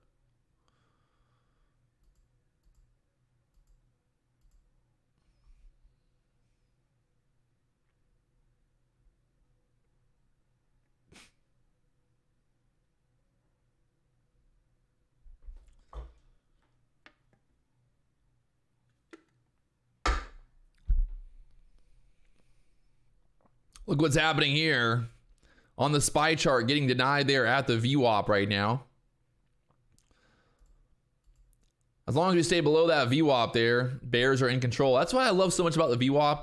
If I had to put any indicator in the entire world, if I was like, if I needed to only have, if I could only have one indicator, 100% it would be the VWAP. Volume weighted average price. It's just like, it's a powerful tool. It's a powerful tool here.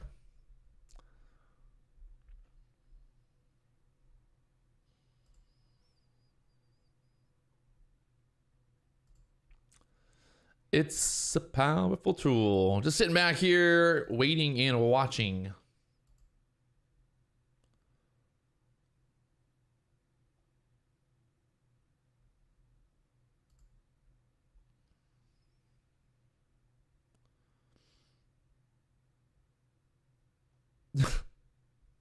Somebody said the reason that I was having problems is because I'm eating too much meat.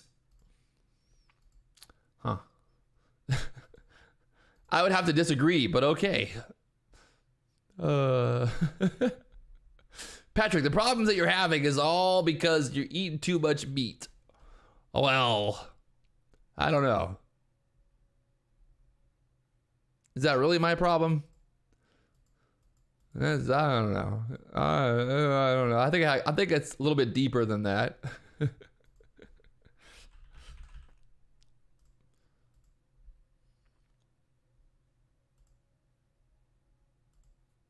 Little bit different than that, I think. Goes around, goes around, goes around, goes around, goes around. Just being patient, waiting and watching here. Like I said, I can't really do much. Trade of 8 is giving us problems there.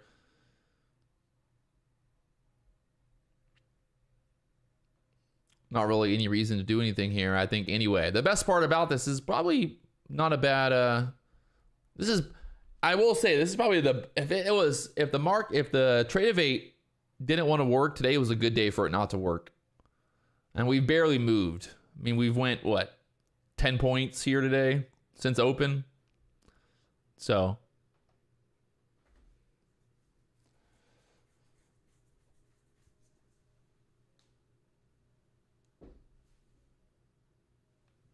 Oh,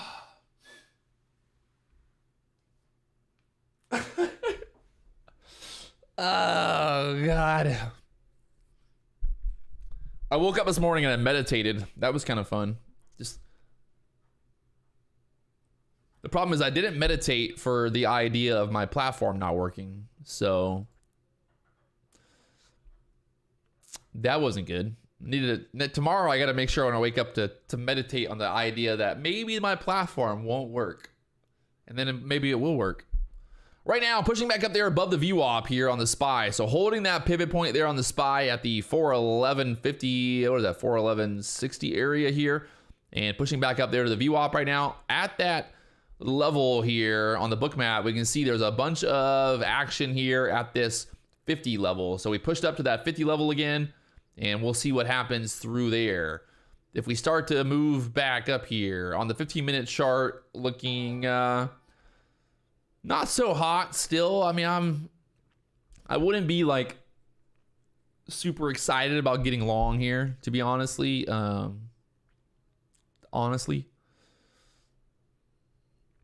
Just being patient. Not that I can even trade anyway, but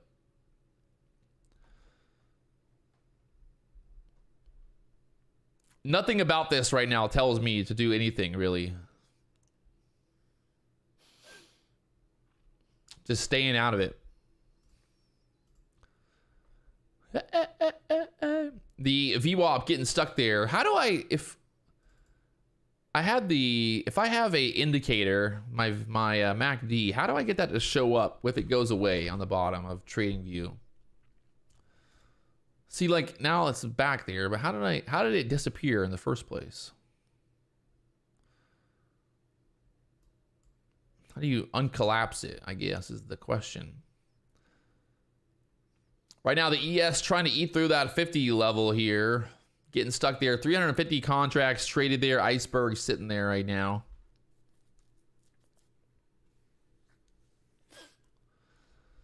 Sitting there at the 50s here.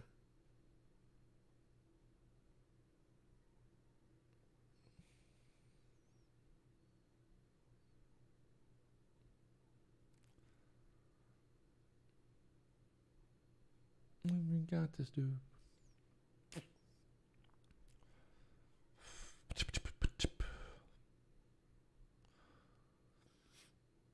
It's kind of interesting because the VWAP's right there and that big order's sitting there. So will they take out the 50s here? That next liquidity sitting up there at the 52.75.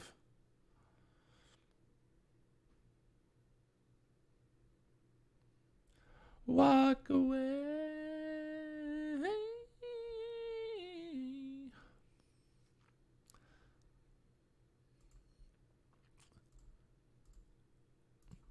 See, the problem is, like, if you look at this little breakout back to the upside, like, I definitely would not want to be getting long here at the 46s, knowing the VWAP's right there at the 50s. I think you're better off waiting, you know, for a better move than that. But maybe you bought the bottom down there at the 42s. Who knows? If you guys haven't already hit that like button, help me out. Blow up that like button. I got 627 likes. Can we get 800 likes here on the stream today? Come on. It's free. Free to like. Right now, stuck there at the VWAP. The SPY got back above the VWAP. The ES right now at the VWAP. Getting tighter and tighter there on these 1 minute candles. Just stuck there.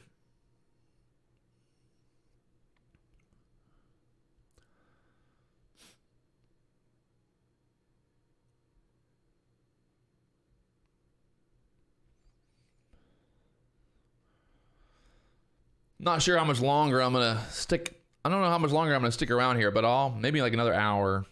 Try to trade to at least, what was it, 11 right now? Maybe try to trade for like another 30 minutes here.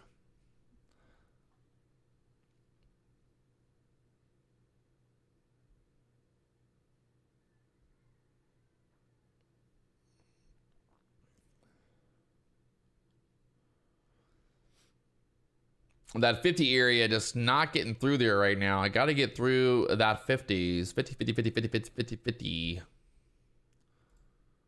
Bum, bum, ba, bum, ba, bum, ba, bum, bum, bum,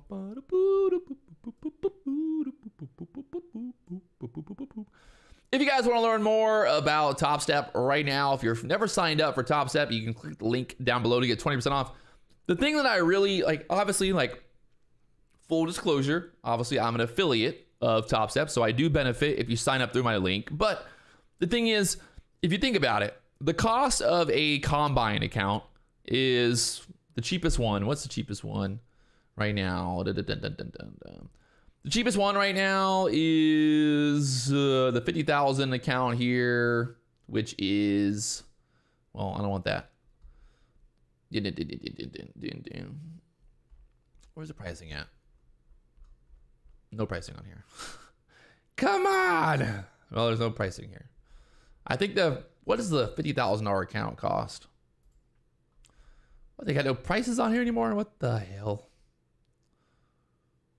Oh, there it is. Sorry, I'm an idiot. $165. So you think about it. You're spending $165 for the $50,000 account. You have a profit target of $3,000. Once you're through the combine, you can do it in a minimum of 8 days. You can then go into a express funded account and you can withdraw, I don't know, what, $5,000, $6,000, whatever, like $1,000, $500, whatever your profit is. You can withdraw that money after 5 days. So a total of 8 days plus 5 days. So a total, what is that? 13 days total. So pretty much 2 weeks. Within 2 weeks of trading, you can withdraw money.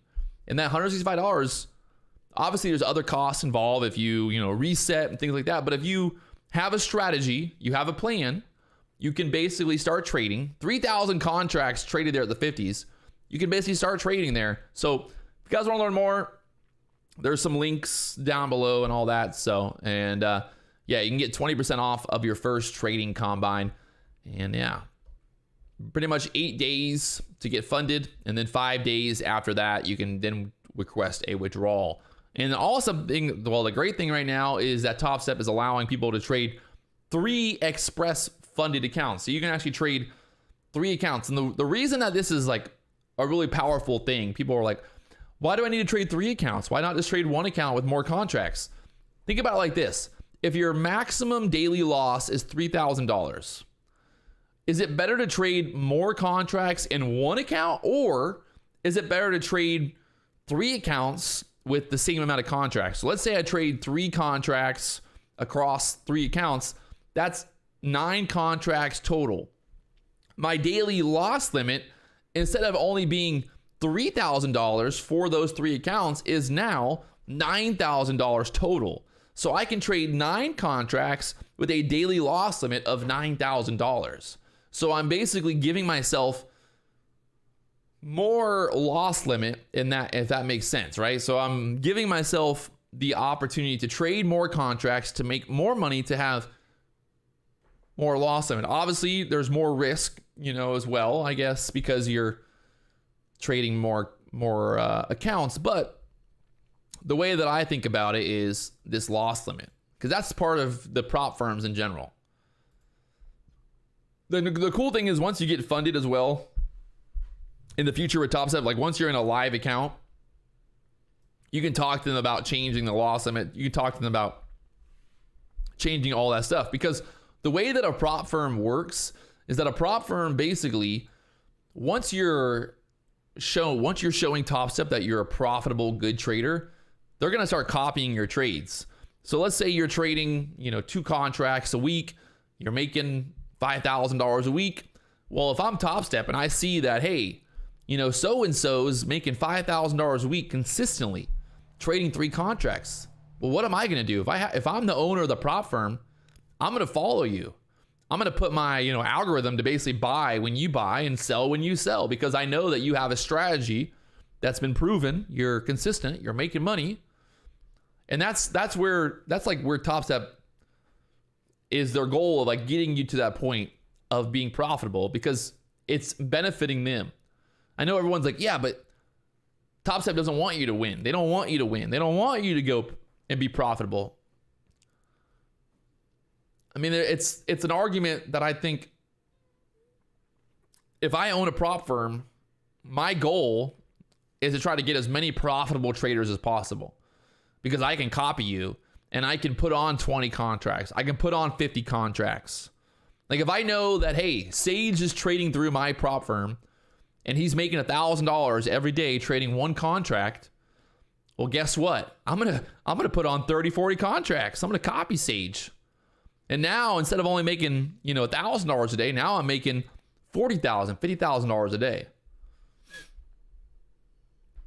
I'll be honest, it definitely, if I could basically find, 20 really good traders and put them all in prop firm accounts and then copy their trades, I might be something for me to think about in the future. Patrick Wieland prop firm. Just gonna copy all you guys. There are some good traders out there on YouTube. I know people watching the stream. I've seen people being very consistent trading. So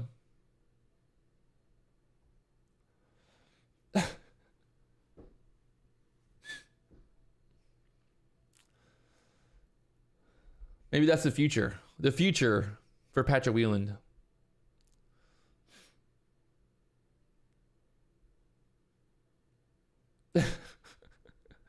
And there's also the problem is I don't think you can trade. I don't think you can copy. I don't think you can fade traders. That's the only problem. I think it's against the law. But maybe. I don't know. I think it's a very gray area. Market pushing up there through the 50s now. We finally got through that 50 area, but still not really moving right now. I don't see any reason to really do anything here. I think your best bet is just either walk away. If you haven't made profit yet, walk away or just sit here and be patient.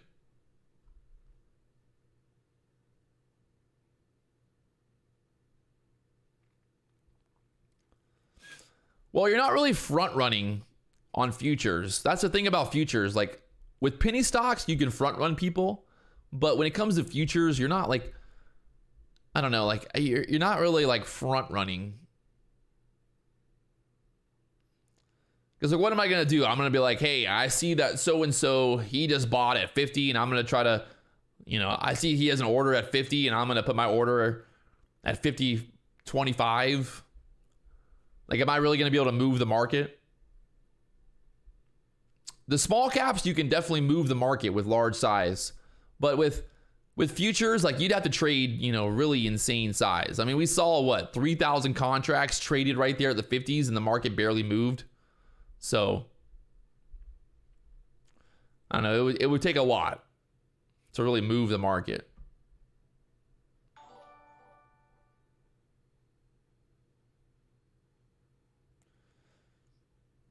I would say that the Forex brokers are definitely doing that. The European Forex brokers are 100% fading their customers. And also the spread. There is no spread on futures. People always are like, oh, what's the spread on futures? There is no spread. I mean, it's 25 cents per, one tick. Where on Forex, sometimes you have massive spreads that you have to basically just take them if you're a Forex trader. Another reason that I've never liked trading Forex. Forex is it's just rigged from the beginning.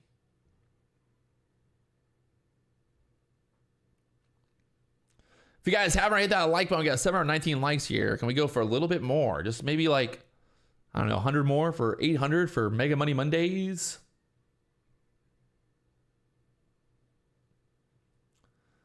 I need to find the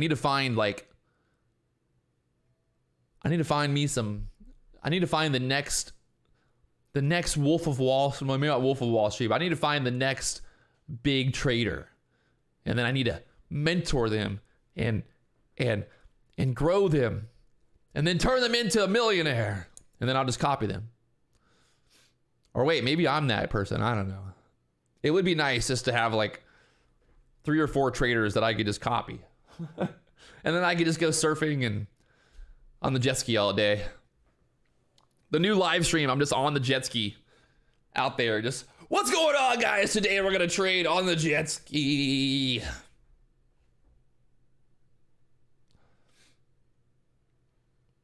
Maybe I can just buy a house and then move people into it as well. Some people want to go to college to make money. Well, you come to the Patrick Wieland School of Hard Knocks, baby. School of Hard Knocks.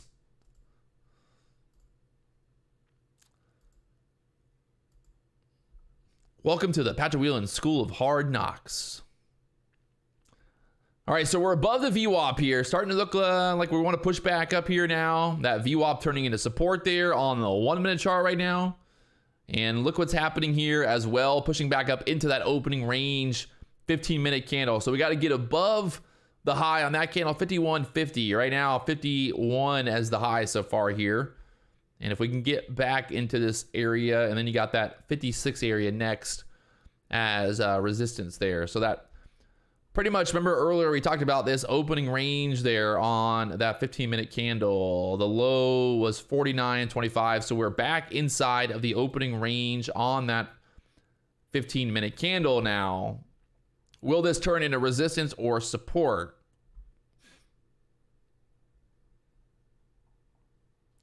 Sounds like a reality TV show. Oh, man. The funny part is most reality TV shows are not actual reality. I have actually filmed reality TV shows before. I filmed a couple reality TV shows back when I was a young chap, back when I was a professional filmer. The funny part was I was working on this one reality TV show, and it was so funny because the star of the show, the guy who was the star of the show, he had a girlfriend in real life. But on the show, in the show, they wanted him to be single because it would create, you know, more drama and more, you know, content for the show, basically. So the guy had a girlfriend in real life, but on the show he was single, and they would bring girls in, like literally paid actors to come and pretend, you know, oh, he's going on a date with this girl, or oh, he's doing this, and it was like it was so fake. None of it was real, but it was reality TV. Reality TV is not reality, my friends, by the way.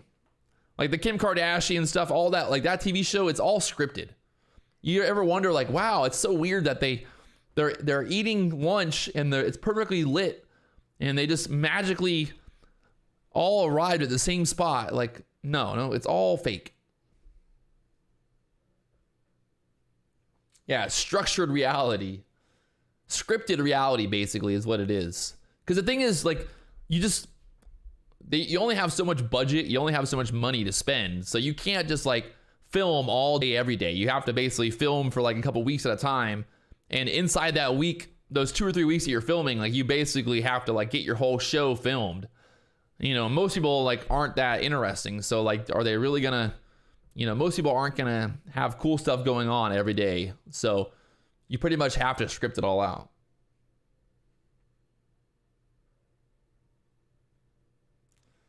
Chris Lewis, I used to be an editor as well, my friend. I've edited a few, I got a few movies on iTunes.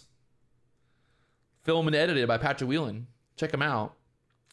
I used to be somebody. Back before I was a YouTuber, I used to really be somebody. Now I'm 34 years old and a YouTuber. Wow, my life has really gone downhill. My life has really gone downhill.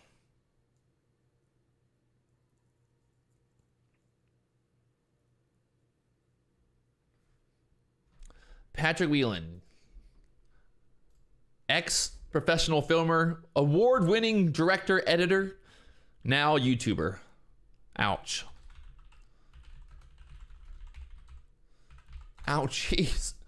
Ouch. Oh. Look at this. I didn't even know I have an IMDb credit or credit for this, but this is my movie back in 2012. Director Patrick Wieland. Oh. I'm on IMDb. What does it say for Patrick Wieland here? Let's see. Cinematographer. I was also in the, what was this one?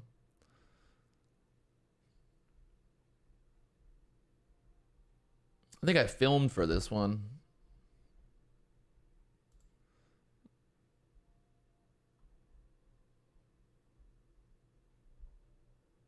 Doesn't even show up. Where does it show up? Patrick Wieland. Do. Oh yeah, it'll probably come up here somewhere. I got the credit though. I got the credit. Wait, I want to see if what credit I got for this show.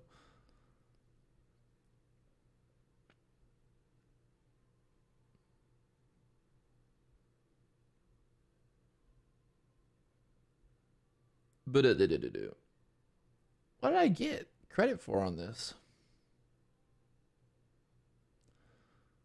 My name's not even on there, but I got credit for it somewhere. Who knows? So yeah, that was my director credit. And then there's also, I have another movie on iTunes.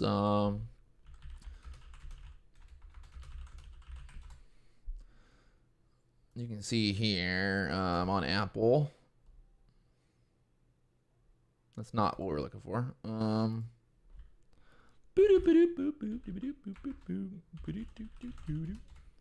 Market pushing up here, 52s back into that range. Yeah,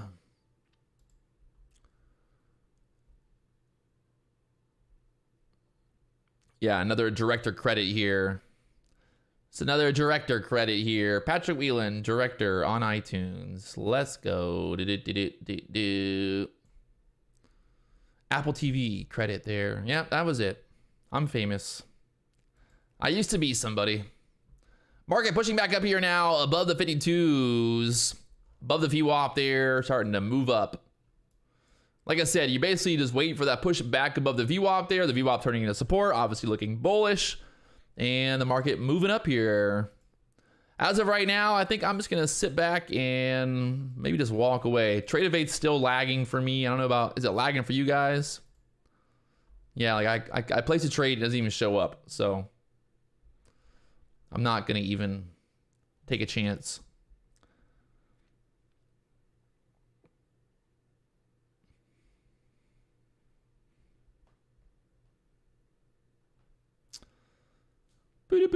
Nice little bounce back off the 42s though there. We had the buy signal here. Like I said, the problem with that buy signal was the fact that the VWAP was right there, but there's that pushback above the VWAP. Now up there to the 53s, she's going.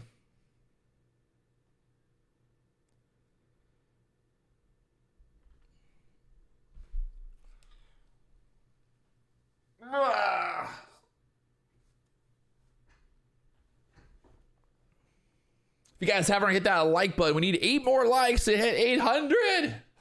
We're so close. So close.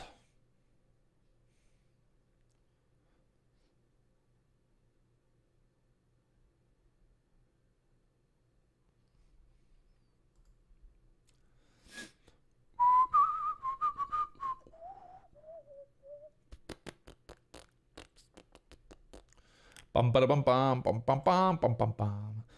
Got that liquidity there at the 54s, and then after that, 56s. So 56 looking tasty up there. That's that kind of area that we were looking for, that push through, that 56 level. Let's see if it's going to take it out. But again, remember, what were we talking about here earlier? That 15-minute chart. Look where we bounced at. It's not rocket science, my friends. You got to be looking at the big picture. Understand where the levels are. Understand what's going on here. Look at that. We bounced right off that low from the overnight on Sunday. So, again, like I said, you know, if you were getting short down there, you know, when you're so zoomed in, you're like, oh, man, this thing's going to break to the downside. It's going to go lower. And you're like sitting there. All you got to do is zoom out. Zoom out. Look at the big picture. Don't get too focused on that too small of a time frame. Too small of a time frame can just, you know, looking at the big picture. And there's a 10-point move from the lows up there to the 50s now. So not a bad day. Not a bad day here.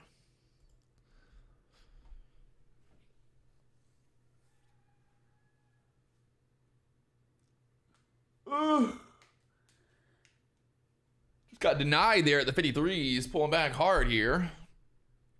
I gotta use a little restroom break.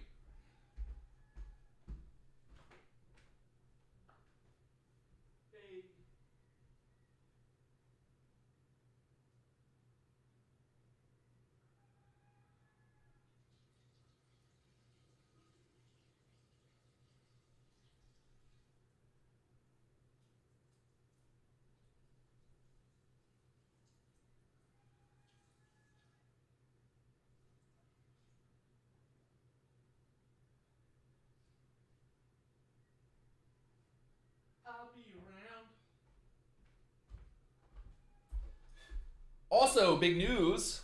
I don't know if it's big news, and maybe no one really cares, but I have gave up alcohol for the foreseeable future. Not that I had a problem with alcohol by any means. Trust me, I don't have any alcohol problem. But I guess that's what most people say. But I'm giving up alcohol because I just want to see. I want to see the difference. I want to see what happens if I don't drink alcohol for a while. Do I sleep better? Do I get better muscles? Do I get in better shape? What are going to be the effects? All I see is benefits. So we're going to give up alcohol for a hot minute. Not that I have anything against drinking alcohol. I love, having a good time, but we're going to try it out. We're going to see what happens. Look what's happening right now. I think this is a great example of this opening range area. Look what is going on right here.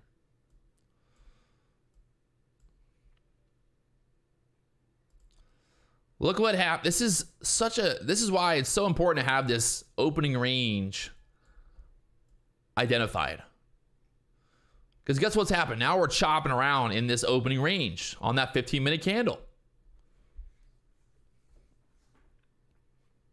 It's not rocket science.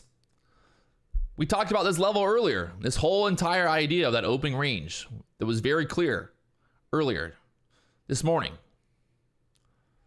And look where we're at now. So this is kind of like an area where we expect what? We expect, kind of choppy action. The market's actually going to move backwards through this area. It's going to go wee backwards. But yeah, I mean, now you're like, oh, this is an area to think about. That 15-minute opening range candle. There's no indicator. There's no secret. There's no, you don't need to buy my course to understand this one simple idea. 15-minute candle a day gives us an opening range. Don't overcomplicate it, my friends.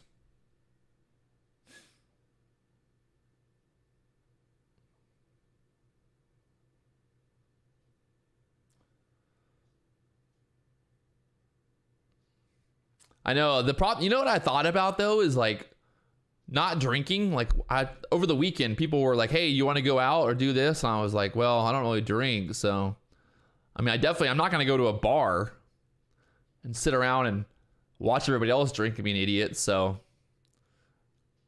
that'll save me a lot of money as well, not having to go out and drinking. Hell, I spent $5,000 in Miami going and buying bottles. That's how much of an idiot I am. So that alone, I'm going to save a lot of money. I didn't even think about that benefit. The benefit of not spending money on alcohol is going to save me a lot of money.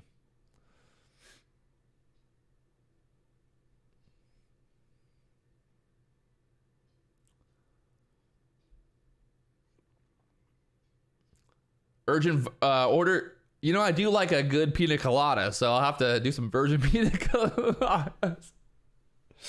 Can I get a virgin pina colada, please? Thank you. Oh, man.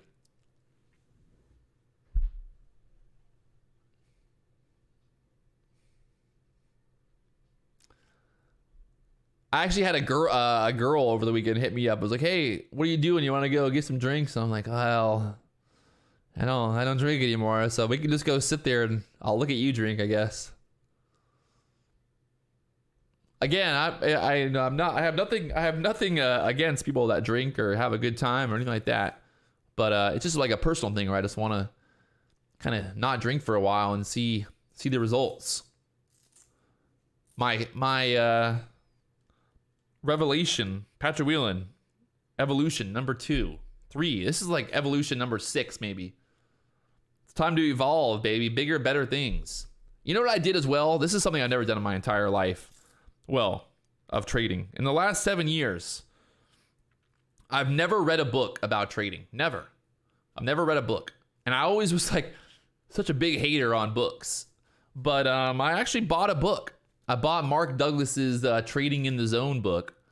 Everybody always tells me, like, you got to read this book. You got to read this book. And I'm always like, I don't need no books. I can trade. I don't need to read no books. But there's more to it, I think. There's more to it in terms of reading the book. It's more so about having the patience to read, right? Like it takes a lot of patience to like sit down and read. Especially in the world we live in today with the social media and our phones constantly just entertaining us. So I think that's like one thing that I really just want to work on is patience. And that patience is going to hopefully spill over into my actual trading. Like when I'm in a trade, I want to have patience to be able to hold the trade. I want to have patience to let the plan work out. I want to have patience to be able to make more money.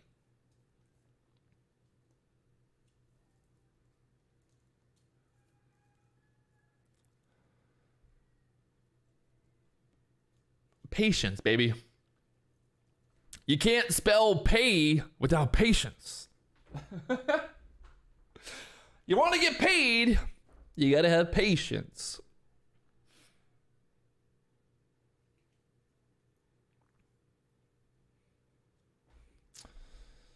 So right now, chopping around here at the VWAP, I'm not really too worried about it, to be honest. Pretty slow day, pretty slow market day. We got the CPI report coming out on Friday, on Wednesday. CPI report Wednesday morning. Possibly the market waiting for that reaction. We'll see. The great thing about trading is all we got to do is just sit back and wait for the right opportunities. Trading is not a game of placing trades in and out, just trading every little movement. Trading is a game of waiting for the right setups. I talked to a really successful trader over the weekend, and he said one of the biggest things that he had to really like learn was just waiting. He says like he used to make, 5, 6, 10 trades a day, and he never really found consistency. And now he might only make 5 or 6 trades per month. Think about that. Going from making 5 or 6 trades a day to going to making 5 to 6 trades per month. But here's the thing. He now is making millions of dollars trading only 5 or 6 times a month. Because what does he do? He waits for the perfect setup. He puts on the size. He takes the risk. He knows his setups. And then he profits. So that right there, like that's, I don't know if I could ever get to a point where I'm only making 5 trades a month. But it's like something to think about. Just because you make 5 trades a day does not mean you're a good trader. I mean, were those 5 trades good trades? Did you lose money? Did you make money? I don't know if I'll ever get to that point where I'm making 5 trades per day, but I mean per month. But patience, my friends. Because the thing is, like, there's no cost to not taking a trade, right? It doesn't cost me anything to not take a trade. It doesn't cost me anything if I just sit here and look at it. Am I missing out on profit? No, I'm not. Like, I don't have my setup. I don't see the setup. Why take a trade?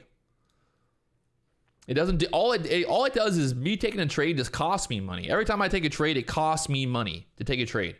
But guess what? It costs me nothing to not take a trade. So like, why am I gonna try to force it and be like, oh, I've got to take a trade. I've got to trade it. The market's moving. The market's open. No, I don't have to do anything. There's no rule that I have to trade. Not trading is part of trading. You got 3 options. You can go short, you can go long, or you can not take a trade. That's simple, my friends.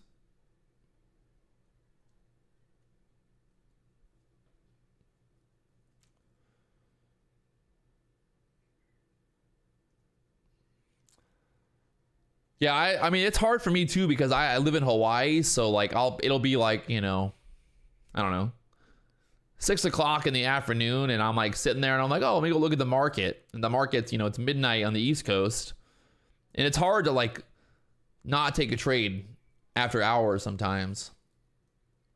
But I would definitely say that it would probably be better if I just stayed out of it and just focused on that first 2 hours, 9:30. 11:30, be done. Walk away and come back the next day. Remember, I think when you really think about it, like, why did you start trading in the first place? What was the reason to start trading? What was your why?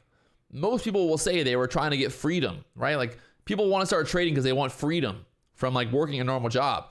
But guess what? We end up creating this prison of time because now instead of trying to get freedom, We're like, oh, the market's open. I got to sit here all day long and I've got to trade nonstop to make money. No, I don't. I can just walk away at any moment and be done. And I think there's such a power to that, like being able to walk away, especially when you're red. The hardest thing as a day trader is knowing when to walk away, especially if you're red on the day. Like that right there, like that is a game changer. If you want to become a consistently profitable trader, you have to be able to walk away when you're in the red. There's no ifs, ands, or buts. There's no argument there. Like there's nothing else to say. If you're in a red day, you hit your max loss on the day, you have to be able to walk away. That's all it comes down to. It's that simple. If all you're doing is every time you're having a red day, you end up keep going, you end up pushing, and you make your red day bigger, it's not a good plan. I honestly, like I would say that I've never, well, maybe I have once or twice, but like consistently, when I get close to my maximum loss on the day, very, very rarely am I able to go from being close to my max loss to being back in the green. I'd say it's a very rare thing, because like now at that point, there's a reason that I'm close to my max loss. Like I'm either on the wrong side of the trade, I'm on tilt, I'm emotional, whatever it is, like there's a reason for that. So that right there, like that's the aha moment for any new trader, is you have to get to a point where you're able to just walk away and be done. Like that's literally such a powerful thing that most traders don't even think about. Everybody thinks about like, oh, I just want to get rich. I want to buy, sell. But like that alone, that idea of being able to walk away is more powerful than any indicator, than any strategy, than there's nothing that compares to the simple idea of being able to walk away. And look at this right now on the 15-minute chart. I want you guys to see this, that opening range now creating a chop zone. And guess what? We're moving back down. Is it a coincidence? There's a little fair value gap right here at the 46s. Maybe we pull back and fill that. But again, what is this area showing us? It's showing us the chop. It's showing us a good chance of kind of just acting as an area of resistance inside of that 15-minute candle. I got the full video coming out later today. So if you guys haven't already hit that like button, subscribe button, you know what to do. I'll be posting up that video a little bit later here today to talk more about this very simple idea of the 15-minute chart and looking for that opening range. I think this right here, this opening range strategy alone, if you're a new trader, like this is something that you need to master. You need to understand this. It's going to save you a lot of heartache, a lot of money, and a lot of trouble, because now you know, like, hey, there's the opening range. What do I need to do? Well, I need to wait for the break or the breakdown out of that opening range. Like if you look back here, let's go back to like a normal day. I don't know. We had a lot of crazy action last week, but just like on a normal opening range day. Okay, I mean, this is a pretty good one right here. Look at this opening range here. This is back Tuesday of last week. Same idea. Here's your first 15-minute candle. Well, guess what? Here's our opening range. Right, that first 15-minute candle. And guess what? All we're doing is either we're going to get long if we break to the upside, or we're going to get short when we break to the downside. I mean, look at that. I mean, this was insane. That was what? Last Tuesday when we had that huge move. If you got chopped up on Tuesday, if you had problems of Tuesday of last week, I mean, look at this thing now. When we break to the downside, what are you looking for? Looking for shorts. Looking for that move down. That opening range. I don't know if I'm like making it too simple here, but it seems like a pretty simple idea.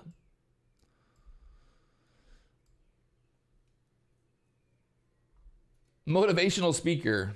That's the thing, is like, I want to make it very clear. I'm not a motivational speaker. I'm just sharing real life, what I've been through. Hopefully that inspires someone who's maybe going through whatever bullshit they're going through. Everyone's going through something. And I mean, I'm not trying to be some motivational speaker by any means. I'm just sharing the trials and tribulations of what I've been through and what I'm going through. MC Day Trade. Sometimes I cannot stop the FOMO situation. This is what you got to think about. If you're having FOMO, like I want to think about, okay, the last time that you had FOMO, what happened? What was the last thing that happened? Last time that you had FOMO, what happened? Did you lose money? Did you make money? I would say most people, when they have FOMO, they end up losing money. Why do they lose money? Well, there's a reason for that. So when you start to have these bad habits and you're like fighting, like, oh man, I got too much FOMO right now. What am I going to do? Well, it's easy. I'm going to think about the last time that I had FOMO. What was the result? What does the data tell me? That if I have FOMO, what's going to happen? There's a good chance I'm going to lose money. So that right there is a huge deterrent of like, well, maybe I shouldn't take a trade here because I know the last time I had FOMO, the last time I tried to jump into this and try to short the bottom or get long at the top, I lost money.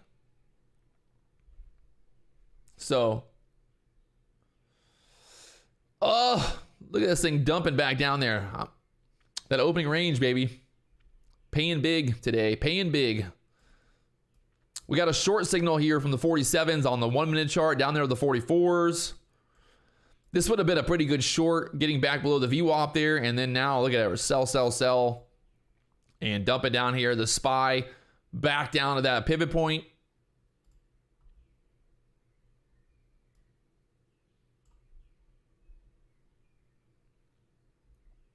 Remember, where was all that liquidity at earlier? You guys remember where that liquidity was? At the 40s. Is it a coincidence? Maybe. Maybe not. Maybe, maybe not.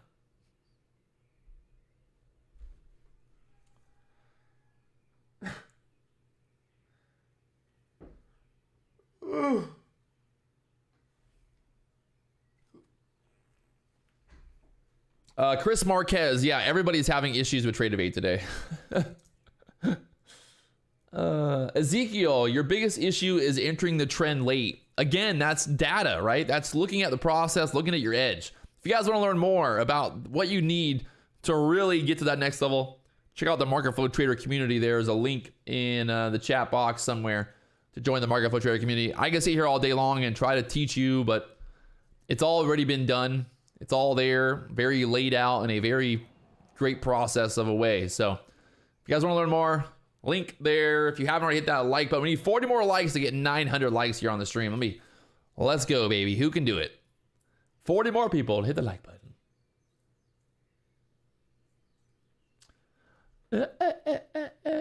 Yeah. All right, I'm kind of over it. I think I'm over it for the day. I can't even trade anyway. I'm still like having like a 30-second delay here on Trade of 8, so I'm not gonna enter a trade when I know that I don't even know if I can get in or out. So that just sounds like a very bad idea. We made $2,000 today. Time to walk away. Don't go chasing waterfalls, you know?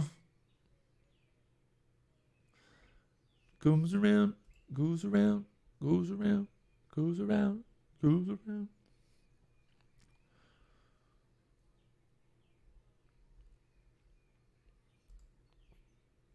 Oh my gosh. You can see here, locking in $2,000, $1,987. No losing trades, one break-even trade. And that was all pretty much in that first little, and then we had a move last night that I took as well. I traded this last night here. So let's go. Look at, like, literally, like, the data is freaking out right now. Yeah, I'm definitely not going to trade this. So I'm happy with that. Oh my gosh.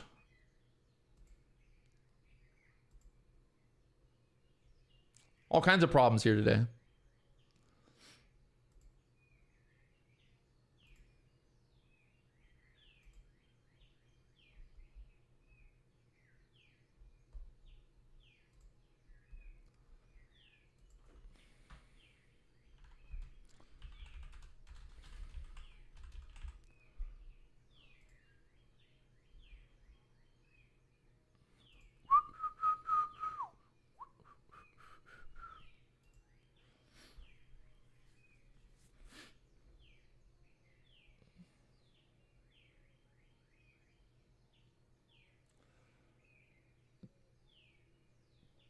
All right, I'm going to walk away. I'm done. Like I said, I can't place trades anyway. It's all lagging and all kinds of issues here. So I think it's better just to walk away. I'll leave the book map open for a little bit for you guys if you want to hang out and talk as the community here. But like I said, I got a new video coming out later on today to talk about the 15-minute range. Please watch the video if you're a new trader, if you're an experienced trader, whatever it is. Watch that video. If you guys haven't hit that like button, we got 890 likes. Can we get 900? Can we get 900 likes here on the stream? I hate to be here begging, but help me help you. Also, if you're on Topstep, they will send them an email.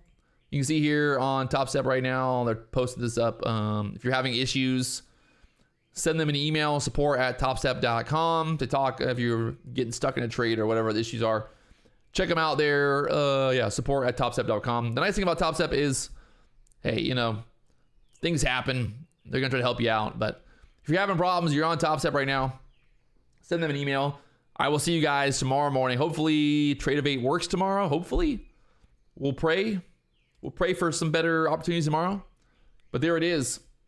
I will talk to you guys tomorrow morning, 9:15 a.m. live right here on YouTube. Peace to the Middle East. Turn my camera off here.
I know the mic's on. I'm not.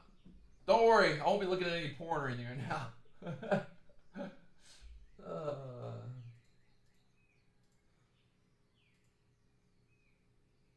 I'm working on my Mac right now. I'm still here, but just not trading.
Oh man.